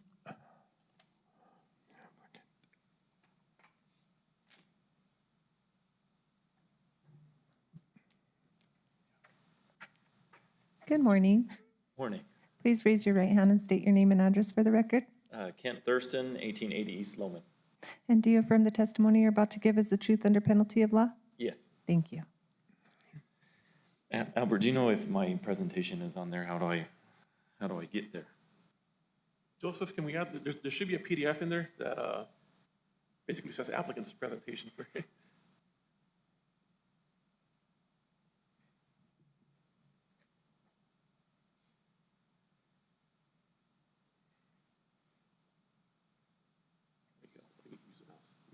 All right. I have to squat down to use the mouse here. The Move that mic up a little bit. morning, commissioners. And this is our project that we've been working on. I think Albert did a great job of explaining the technical details behind all of the things that we're trying to do and the planning side of things. And I also wanted to thank him for getting us to this point. He's been very helpful in understanding the code, and since this is a new, no one's really used this yet, we've been flipping through the code book with him, and we figuring out how to make this work. And we really like what we've come up with. So just wanted to kind of go through here and not really go in more depth of what he's already explained, but just kind of show you our vision for the place. Because when we did something like this, we really had to look at the end consumer in mind in order to do a plan such as this. So the first is just the area. We kind of already understand the area, so I'm going to flip on from that. This is kind of the project overview. So this is more of a colored detail, so it looks a little cuter than the black and white. What you'll see here is in the dark colors, those ones right there and all along here and in this corner and that corner, that is going to be our high density area.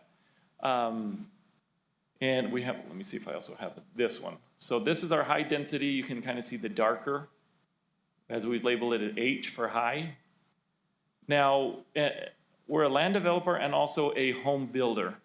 And if you guys have been in the market for buying a home lately, you have noticed that in the last 5 to 6 years, house prices have gone through the roof. And for people in this area to afford something, it has become kind of an issue. So we, as time goes on, we always have to kind of find a solution to that. And so one of the solutions is to kind of have a higher density in which this community type allows. So you'll notice here on the intensities of the low, we've met the intensities here. So it still remains a D2, but our high intensity limited to 29%. The max was 15% for the UDC. So we kind of ended up going over, but then we also ended up going over on the civic space as well. So not only did we have a little bit higher density, but then instead of the required 5% to 20% in the high density, we did go to the 28% for more open space. So kind of the dilemma is you need to be able to provide open space. If you are going to get more high density, we do need, the citizens that are going to live there to have something to do while you are living there. We didn't want to just create a row and have nothing to do in the neighborhood. And so that's why I'm going to come back up into here, is you see we're really trying to enhance the neighborhood by putting a lot of parks, a lot of things to do for them. So you kind of come in, you'll come straight in here off of Joronado, you'll run straight into a park. We also have the corners kind of beautified, adding some of those things there. This little section here is going to be called our cottages. We've gone to Utah, we went to Arizona, and we also have gone to Houston, and trying to find a solution for more affordable housing. But not just we didn't want to just provide affordable housing and then say, okay, well, now we're going to group all affordable homes in one area and you're off on your own. We're trying to make it all like that, no matter the price point, that you're still getting the kind of a top tier neighborhood to live in. And so in this little area, we found one in Houston. It was like Sugar Land, Texas, actually, real close to Houston. So we found it. They don't have any garages. And we thought that was kind of an interesting concept, but they put these little basically kind of like an apartment parking, but you own your own piece of land and you own your house. And so it's a detached, and over there in Sugar Land, Texas, they were telling us that these sold the fastest because it met a price point. But we're still making them cute. You're still a landowner. You're not renting a home, so you're able to gain that equity, but it's also going to allow us to get into a price point that we can't get into right now in the community because of the economics that's happening.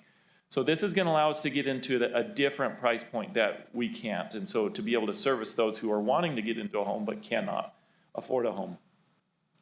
The other high density is over in here. And let me see if I can show you.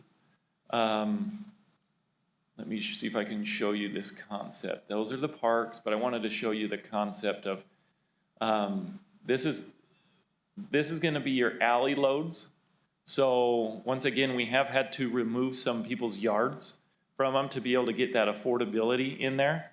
But then we are providing ample amount of shared spaces. So in some cases, this is kind of what it's gonna look like. You have your houses here, and then it is opened up into a nice parkway. You also have these little paseos that were between the two houses, and so you'll be able to. So it's not just densified. It's densified in a creative manner in which, like, the mom of the kids can come out here in the front, and she can let her kids run around in this area.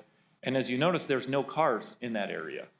And so it allows families to be able to separate the car from their children. And that is one of the concepts that we've really tried to do here with this example here.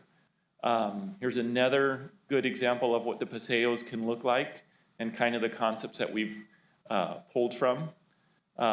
Here's another one of the garage areas. It's more of an apron, not really a driveway. So you will have to be parking inside of those garages.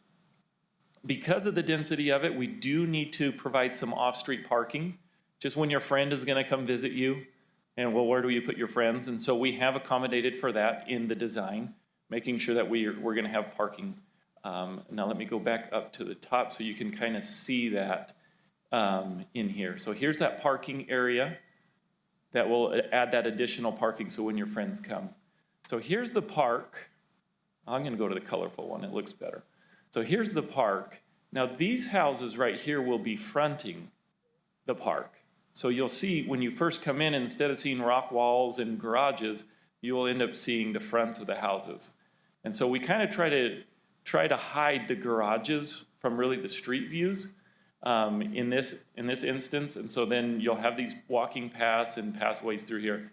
Now here on the inside of it for the high density, this is where you're gonna see those paseos, where they're gonna kind of be, well, they'll front each other right there through those paseos on those pictures. In this area, so now we're moving on to like more like the medium density. Let me go to that medium density. So in the medium density here, these will be kind of more of your traditional that you're used to seeing throughout the town. Front loaded, the garage front door is all kind of in the front here, where these ones would be the rear loaded. So these will just be the normal ones that you're used to seeing throughout the town. These as well, but these are kind of the low density, which will be even a little bit larger. So that's kind of the development intensity. The purpose of this and using the community types is it really allows us to be more creative in providing a need that is out there in the market. Being able to provide homes at more of affordable rates, and then also intermixing those with basically normal rate housing. So this is our concept of what we have tried to do. We're trying to keep it really family friendly by adding a lot of amenities. I'd like to show you the amenities that we're proposing in this area. So there's a little ramada here. We're gonna have like the shaded tot lots. And then we're gonna keep this as like a multi-use lawn so that the kids can run out there and play. And we're really gonna try to add that walking trail around here, as you can see. Really trying to beautify the area so it's not just we want you to live there, but also to have fun and play there when you're living there. We also have pickleball courts. Some reason pickleball is like the most growing sport for some reason. Everybody loves pickleball. It's great for all ages. Older population and also the young men, that everybody just seems to be flocking to pickleball. So we're trying to add that in as a fun amenity. And then on the other one, this is the other park in phase 2 is gonna have something similar. It's gonna have a large field, and then we're gonna have some basketball. We have a little cornhole area. We're gonna try to beautify it, right? We're gonna put some nicer railing fences. Basketball court, some more ramadas to provide shade, and then another play area right there. And that's really kind of our concept that I wanted to just show you guys, we love the idea. I think it's a good addition to the community and a good way to get more affordable housing here in our county and for the people. And that's really what I have. And just wanted to say thanks, and we'll stand for any questions that you have. Thank you. Questions of the applicant? I didn't have a question, I just had a kind of a comment. Appreciate you doing all this presentation and hard work, and actually bringing affordable housing to the Las Cruces area, which is desperately needed. Well thought out affordable housing. Anything? All right. So on the Souder Miller report, on the overall site traffic distribution. Commissioner Cerniak, is your microphone on? Sorry, let me start over. On the Souder Miller report, there's 300 on page 3. There's 371 dwelling units identified, and the AM peak total is 150 vehicle trips. I'm trying to understand how only half the homes are generating trips in the AM peak. I am not the engineer on that one, so we hand it out to the engineers to give the reports, and so we do have an engineer here with us, and she might be able to help address some of that comment as well. Sadly, I don't know how to answer that without. Okay.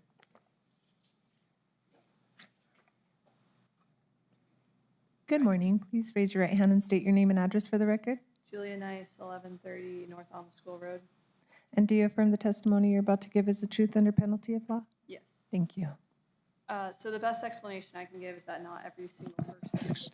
Sorry. Can you hear me now? Okay. Not every single person in each of those houses will be contributing to the trips, but we would be happy to pass along the traffic impact statement, which was included with the submittal, if that would give a better explanation for how those trips were determined. It seems extremely low. It does seem a little bit low, but I'm not the traffic engineer, so I can't really give the background on how those numbers were determined. But we do have the report signed by a sealed licensed traffic engineer to support it. So you can take, but both your AM and PM peaks are low. And that obviously affects the AADT on the roadways. And since we have some moderate impact on some of the roads, I'm concerned about that. Right, and I know that the concern was the intersection of Coronada and Peachtree Hills Road, and that was a focus of the traffic impact statement to make sure that intersection would have capacity for the traffic that was created by the subdivision. The other thing you could do for me, would you ask them to report a volume to capacity ratio on those roads with the new traffic? Yes, we can do that. There is one thing that I would like to say on that is that in the recommendation, I got to see if I can get to the right. Can I get to your, Albert, to your presentation? Joseph, can you put my PowerPoint back up? Thank you. There's one of the area, and then also there's the three requirements. Yes. Yep. Now I'm going to see if I can scroll up. You had an area.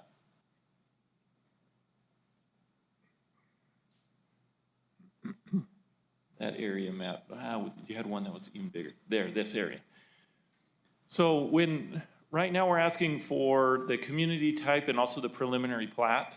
So in the stages that you're asking for the traffic, so we still do need to fix a couple of things and I don't know necessarily fix, I think it's just coming to more meetings with traffic, because in this area right here, we do have to deal with the city of Las Cruces, we have to deal with Doña County, and then making sure that this roadway gets done properly.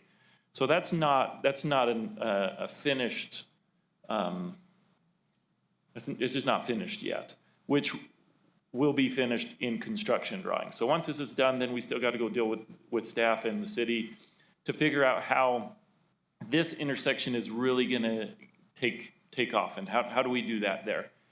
We also have some issues right in here on that traffic as well, of figuring out how to go from a 2-lane and then to a 4-lane, which would be what we required.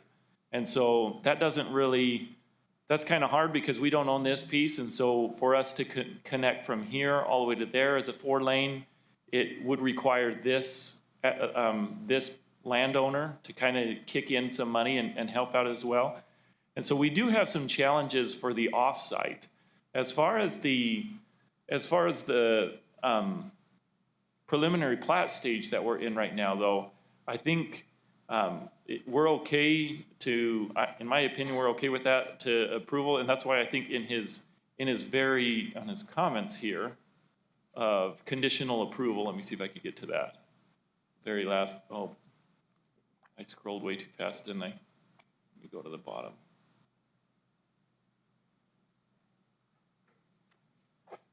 So right here, so this is where the conditional approval is it?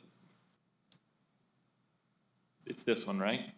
Oh, I'm messing your presentation up. I'll stop clicking here. There is where he's saying we still have to keep planning, deal with the city and deal with everyone to figure out those areas. Because we do have the school right there. So there's some traffic issues. If you got the morning, not necessarily from ours coming out, but you're going to have a little bit of ours coming out, but then you have extra flow that comes into that area because of the schools from those loads. So it's not resolved yet, but it will be resolved in the construction drawings before we get approved. So that is something that we have to still deal with in the back and forth stages during the construction drawings, which we're totally fine with. So on the conditions of the staff recommendations, number 1, we're fine with that condition because it's something that we're going to still have to do. It's not solved, right? So we understand that we got to still work with that and also with the schools and figure out how to make that. The number 3, the pedestrian crossing. We're also okay with that one because with the community that we're building, we are wanting it to be, have the families in there. And so we know that those families are going to need to go to school, and we do want to provide that safe pathway to school. So we don't have any issues with working with them and figuring out what that cross section needs to be, where they want it placed, if they want it placed closer to the school, so we're going to have to work out some of those little things. And that is not an issue at all. The Number two is a multi-use path. Now, as I mess this thing up again, how do I get back to that overall, that map? I do want to have a little bit of discussion on the multi-use path. So number 1 and number 3, I think we don't have an issue with it. The number 2 recommendation is a little more complicated.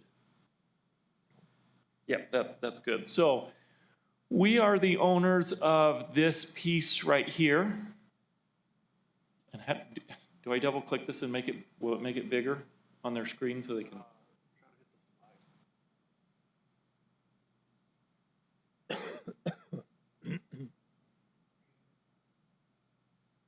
Joseph, you might know better. Can you just go back to the PowerPoint? Right there. Oh, there we go.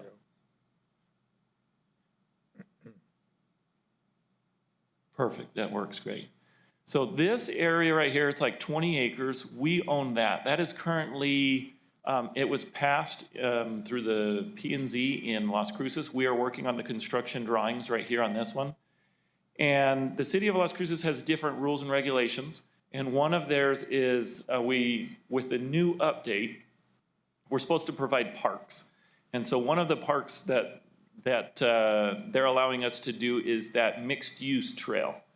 So we are adding that mixed-use trail along the south side on this one. Now, the city of Las Cruces has a mixed-use trail from right here to now right there. And so they're wanting us to continue this on, and it's gonna kind of start and stop on that mixed-use trail. And so This also and this is why I'm saying we're gonna have to have some discussion with staff and engineering and everyone in figuring this out, because this seems like this was not a typical cross-section even in the city, a road cross-section. So you got like a one lane on one side and then you got like 2 lanes on the other side. So it seems like it was an adopted, inside the city, it was a different cross-section that was adopted. With that, there's also that multi-use trail. So we're having that come from right here to here. Well, now in the county, from right here to right here, the cross-section that the county has does not include any multi-use trails systems. So if we go into what has been adopted by the county, there's no multi-use trail system. So that's gonna take some effort in figuring out, do we have enough space? You did see that on the north side, there was like 65 feet, but then on the south side, there was only like 20 feet of of access easement.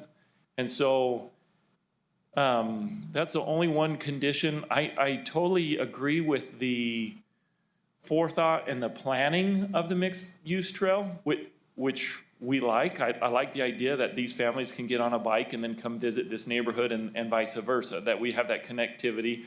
Also, you have the school. It would be nice to have that multi-use trail. But to make it a condition, that it's a mandatory condition that we put it on here, makes things a little bit harder, because this trail is only on the south side and we own the north side of this side. So to make that trail, like the continuity of this trail and us to put it on the north side, it really needs to be on the south side over here. Also, the county is, we're having to deal with the county on this road right here.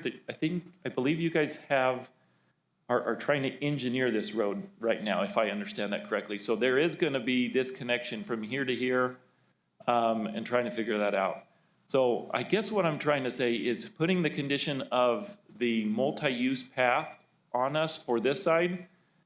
I would like the language to be possibly altered to be like that we work with them to try to get the multi-use trail in there, instead of it being basically a requirement for this, because we don't know right now if we have enough space. We don't know if we have enough right-of-way to be able to get in there. And we also don't know really what the county is doing on this road. According to the cross-section, there's not a it just creates more of a hassle. We agree with it in nature and agree with the planning of the future for that connectivity for those trailways. I really like it. And to say that we like it, we were adding it over here onto ours as well. So we agree with the concept. I just don't know how that's achievable today without having a lot of back and forth with basically with staff and figuring out how do we achieve that. So if there's a different wording, I don't know how to put that in the application. That's kind of my. Do we know what the right-of-way is in the city where they have the multi-use path? The right-of-way, I think it is now up to 115 feet. In the city? In the city on some of them. Now, because it's all been changed. It used to be more narrow, and now they've increased it to add all of those trails. I don't have that right off the top of my hand to be able to give you the exact numbers, but I know that they have widened it for that purpose, because they are wanting more of the biking and that connectivity, pedestrian activity. And because of that, we've had to widen certain ones. So you have 85 feet total? I believe you said close to 90, is that right? So I think we might have enough space for a trail system. But what I'm trying to say is we got to really work on it to figure out where it goes. Because I think it's saying that it's in my dedicated area, what I am supposed to give up in that area, or not necessarily, I shouldn't say give up, that's not the right word. What I'm supposed to improve is from here to here, but it's the north side. But in reality, it probably should go in with connectivity of it, should stay on the south side. So there's we need to work with that in the design. There is an easement there on the south side. Yeah, I think he said 20, 25 feet? 25 feet. So 25 and 65 feet. I think there's enough space to get it in there, but the current cross-section that has been adopted in the county just doesn't fit, doesn't show a multi-use path. So we need to massage it in there somehow and make it work. I'm totally fine with working on it, but we need to figure out how we're gonna get it in, because it's kind of be a shame to see it only be right here when we could have it connected all the way through. But then I don't know how the funds work from the county of getting that in. It would be nice to see that connectivity from right here all the way to here, which would really then connect to the multi-use trail that we're putting in. So you would at least have one from here all the way to there, which is nice. You know, it is nice to be able to go on a walking trail with your kids, not next to the 45 or 35 mile an hour road. It is nice to have a buffer. I do have 5 kids, and anytime we go, I prefer trails over sidewalks next to streets. So I'm not opposed to it. I just need some flexibility to be able to help out on that side. And I think the wording that is there, I think needs to be changed a little bit to allow that flexibility. Other questions of the applicant?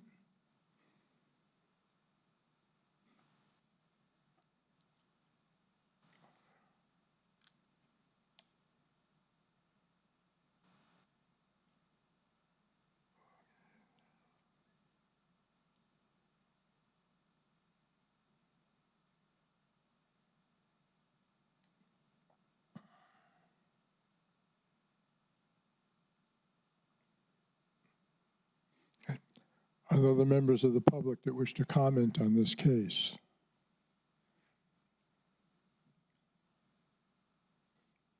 Seeing none, I'll ask for a motion.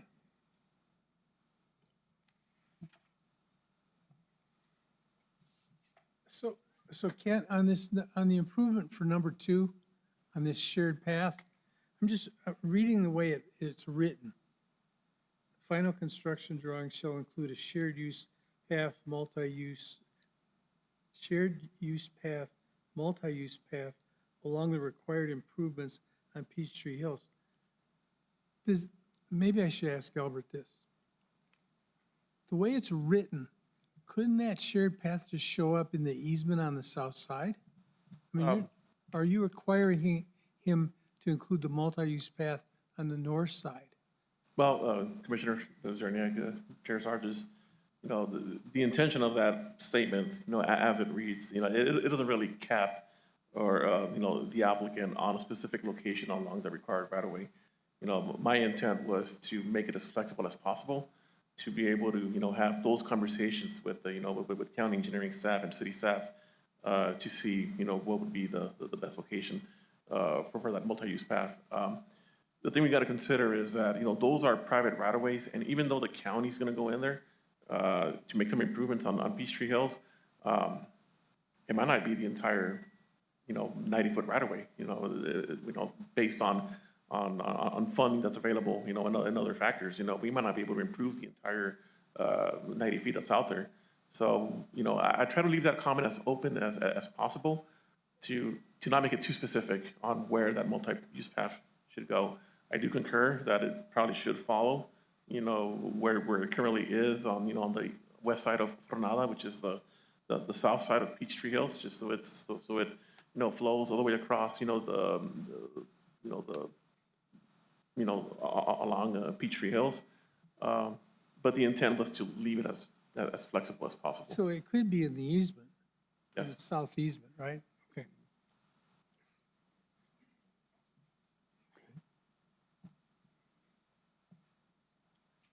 Anything else, people?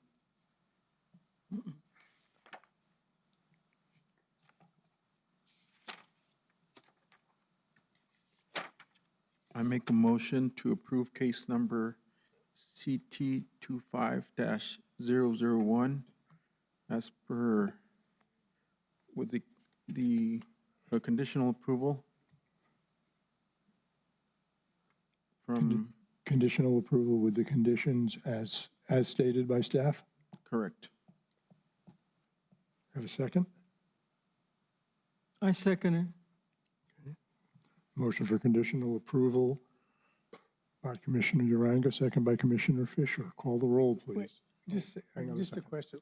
What are we approving here? Right now, it's just a community type. Just community? Just a type, community Not the type. preliminary plat? No, I'll still need to present that here in a bit after this one. Okay, That's the next one. okay. Okay, call the roll, please. Commissioner Uranga, Yes. Commissioner Garcia, Yes. Commissioner Fisher, Yes. Commissioner Olson, I have a tangential relationship with KT Homes, and so I'm going to recuse myself on this vote. thank you. Vice Chair Zerniak, Yes, Chair Zarges. Yes. Okay, moving on. So, real quick, I just have a couple of slides on the preliminary plat. Same property, so it's basically all the information that we just heard. It's a type 2 residential subdivision, 371 lots. All utilities will be underground with the exception of, before I start, sorry. Before I keep on going. We got to call the case number, too. Yeah. Please state your name and address for the record. Albert Casillas, 845 North Motel Boulevard. And do you affirm the testimony you're about to give is the truth under penalty of law? I do. Thank you. So for this last item on the agenda, which is SD 26003, for the record, it's the Solana subdivision, 371 lots. Utilities will be underground with the exception of solid waste. Moongate Water will be the water provider. The City of Las Cruces will provide the sewer. We know that the main access points will be from another road and Mesa Grande. Once developed, all residential lots will be accessible from paved, maintained county roads. Let's see here, everything's gonna be, all the roads will be paved. Through the community type, we are proposing multi-purpose fields, open spaces, plazas. The subdivision is contingent on the approval of the community type. All notice requirements have been met. And the preliminary plat meets the, UDC standards for chapter 350. And we've already seen the slides. Basically here we have the preliminary plat.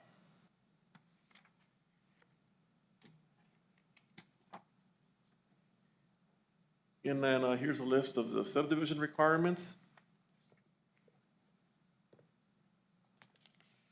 And for our staff findings, for the most part, all the data requirements have been met.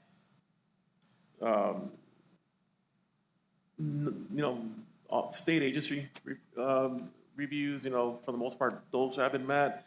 NMED had no issues. Office of State Engineers, historical, they all were okay with the proposal, and as you heard through the discussion, it just looks like it's the local agencies that we have to work with and, start the discussion so we can finalize those construction drawings.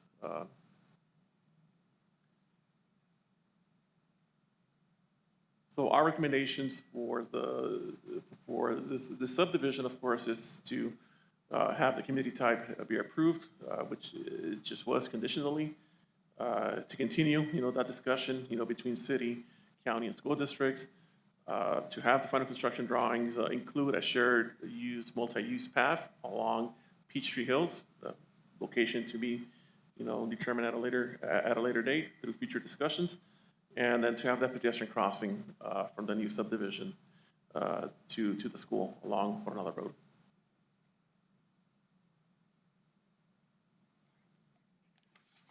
Any questions of staff? Would the applicant like to comment? So Albert, the site threshold assessment is giving me problems.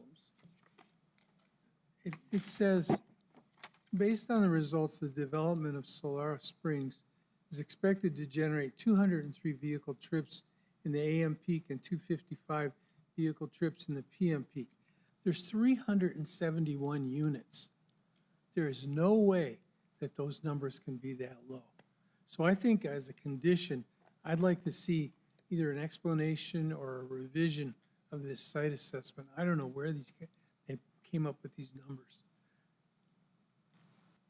I mean, the ITE trip generation is indicating 10 to 15 trips per day per unit for a single family. So how do they come up with numbers that are so low?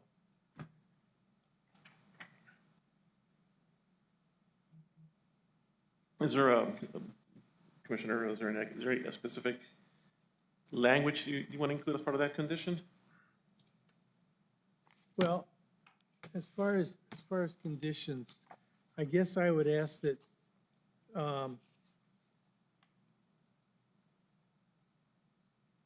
they justify the numbers to us.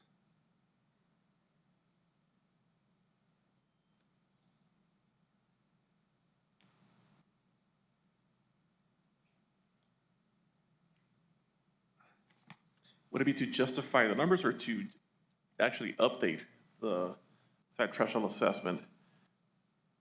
Yeah. Yeah, what you're saying. So we're at a fifth condition for this case would be applicant shall update Trip generation, trip distribution, volume, capacity ratios. Because they don't show the view overseas at all. Okay. I think they're low, but I'd still like to see them. And we can also add it to that before final construction drawings are approved. Yeah.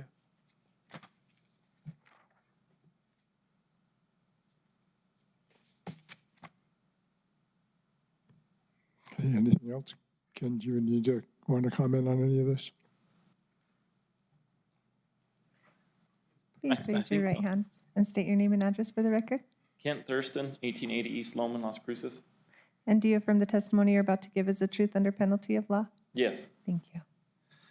I think maybe some of the, as I'm sitting there wondering how the trip generation as well, it could be because phase one is not the full 371 lots.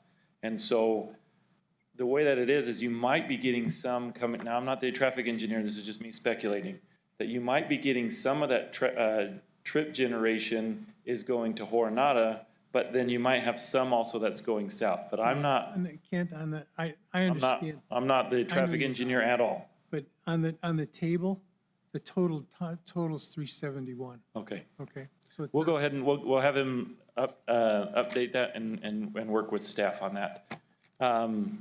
So once again, we'll do what's applicable and what we need to do to make sure that the trip generation, that everything is done properly. let me tell you why I'm concerned. It's Jornada Road. Because if you're going to have kids crossing that street and the numbers are much higher than this, there's going to be a problem in trying to get them across a 4-lane road. I mean, it's going to be like the kids going to, is it Valley View out in Loman, where they have, you know? Yes. Right? So that's what I'm envisioning. So I think we need to take a harder look at those numbers. Okay. I'm not opposed to that. Okay. And that's why I also agree with the pedestrian crossing for the students going across. I think it is important to have the safety for the kids because we do want them to walk to school. We do want them to be able to ride their bikes and do it in safety. Once again, I'm only going to talk on the number 3 as a point there, is the multi-use path. Is there a way that you can add something that basically says that the county, when they do theirs, will join our multi-use path? Because I don't want to come out there and just be it only a requirement for just us to do our little portion, but then waiting and it never get done. Because if you look on the area, everyone onto the south has already been basically developed. So it's going to be hard to get anything out of property owners in that area. So I don't want us to have a section in there of the multi-use path that only where we are building ours, and then we're going to be left with another section of that multi-use path that is not, that's not connected from Horonata all the way over to our multi-use path. So if there's a way that in there, and that's kind of one of my, I like putting the multi-use path in, but let's make it so it's usable for all of us. And so if you want to put a condition in there that says, okay, that we are to help in our portion to put the multi-use path, as long as the county is going to put the extension of that multi-use path, I would agree. So why don't we just add this? Shall include a shared use path, multi-use path along the required county improvements on Peachtree Hills. All you have to do is add county, because that makes them do it too. As long as that wording achieves that cooperation between both, I would agree. Because I don't want to just get stuck with being on our side and then it's another improvement that's, because this is above what's actually asked in code of us to do, which we're agreeing to help out with the multi-use path. But then I would also just want the county to help participate and make it a full connectivity. So, Albert, take a look at that. Can we take the word required out and substitute it with county? I think that should work. Okay? Really, Kent, does that you're look just all right looking to you? for an option, Albert. Yeah. An option on the right of way. Take the word required out and substitute county. So it would say along county improvements on Peachtree Hills. So you're matching up with the county. Okay. That way we can have some actual real connectivity instead of we're just gonna have a small section that we put in and then it doesn't go anywhere. That's my only, I'm agreeable with that. Okay. Yeah, thank you, gentlemen. When I looked at your sample size, and not directing at you, but when the sample size or traffic analysis was done, the sample size was extremely low. It was a 24-hour period on one day at each of these locations, which increases the probability that that is a statistical outlier, and which reinforces what the commissioner said, that that may not be a representative traffic flow statistic that we can really rely on. So I just think the sample size is low, which increases the probability of a statistical outlier. Okay. I'm okay with that. Yeah, I mean, it's not, Yeah. it's you, it's just nothing against anybody, we took too small of a sample size.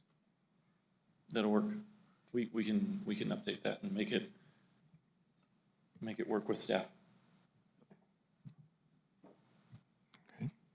Anything else? You have a motion, a second? Look for a motion. Do you have a motion? No, No? we don't have a motion on this one yet. I don't think. No, because we were making changes on the conditional.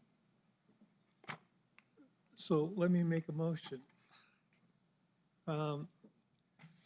Move for conditional approval on SD 26-003 with the conditions from staff and what was proposed this morning. Just condition 3 is changed. Yeah. And we added one. You have a second? Second that motion? Yep. Motion by Commissioner Zerniak, second by Commissioner Uranga for conditional approval on this site. Call the roll, please. Commissioner Uranga, Yes. Commissioner Garcia, Yes. Commissioner Fisher, Yes. Commissioner Olson, Again, I'd like to recuse myself. Vice Chair Zerniak, Yes. Chair Zargis. Yes. Thank you. Next, administrative approvals.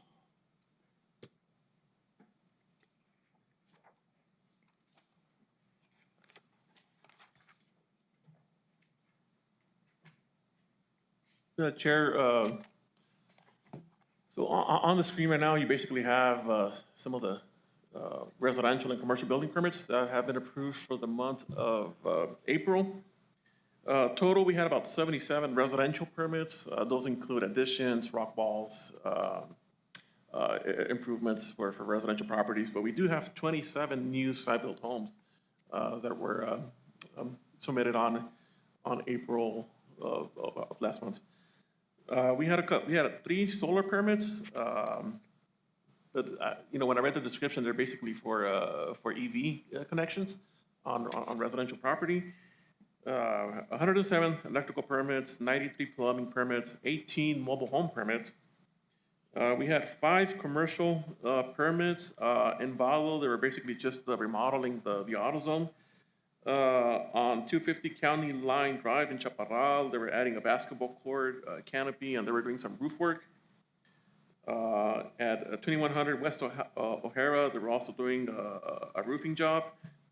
150 Earhart, they were just doing an interior remodel to that structure. And at 47 Hartman, I think they were just remodeling their bathroom. So overall, we had about, let's see here, 310 permits. Project valuation for those permits were $12,374,000. Fees taken in by building services were $60,691 for the month of April. Thank you. Yeah, good month. Staff input? Just real quick, Chris is not here, but I know he's probably looking at the live feed right now. But Chris will be, he will not be no longer with the community development. He accepted a position with facilities as a project manager. So I just want to go on the record that it was a pleasure having him here. I'm sure he earned his stripes working our front counter and coming before the Planning and Zoning Commission. So we're sad to see him go. Thank you. Thank you, Chris. Okay, Mr. Chair, I have nothing else to add. Okay, commission input. We're all good. Take a motion for adjournment. Second. Second? Okay. No one's going to oppose that, right? We're out of here. Thank you, people. The long one.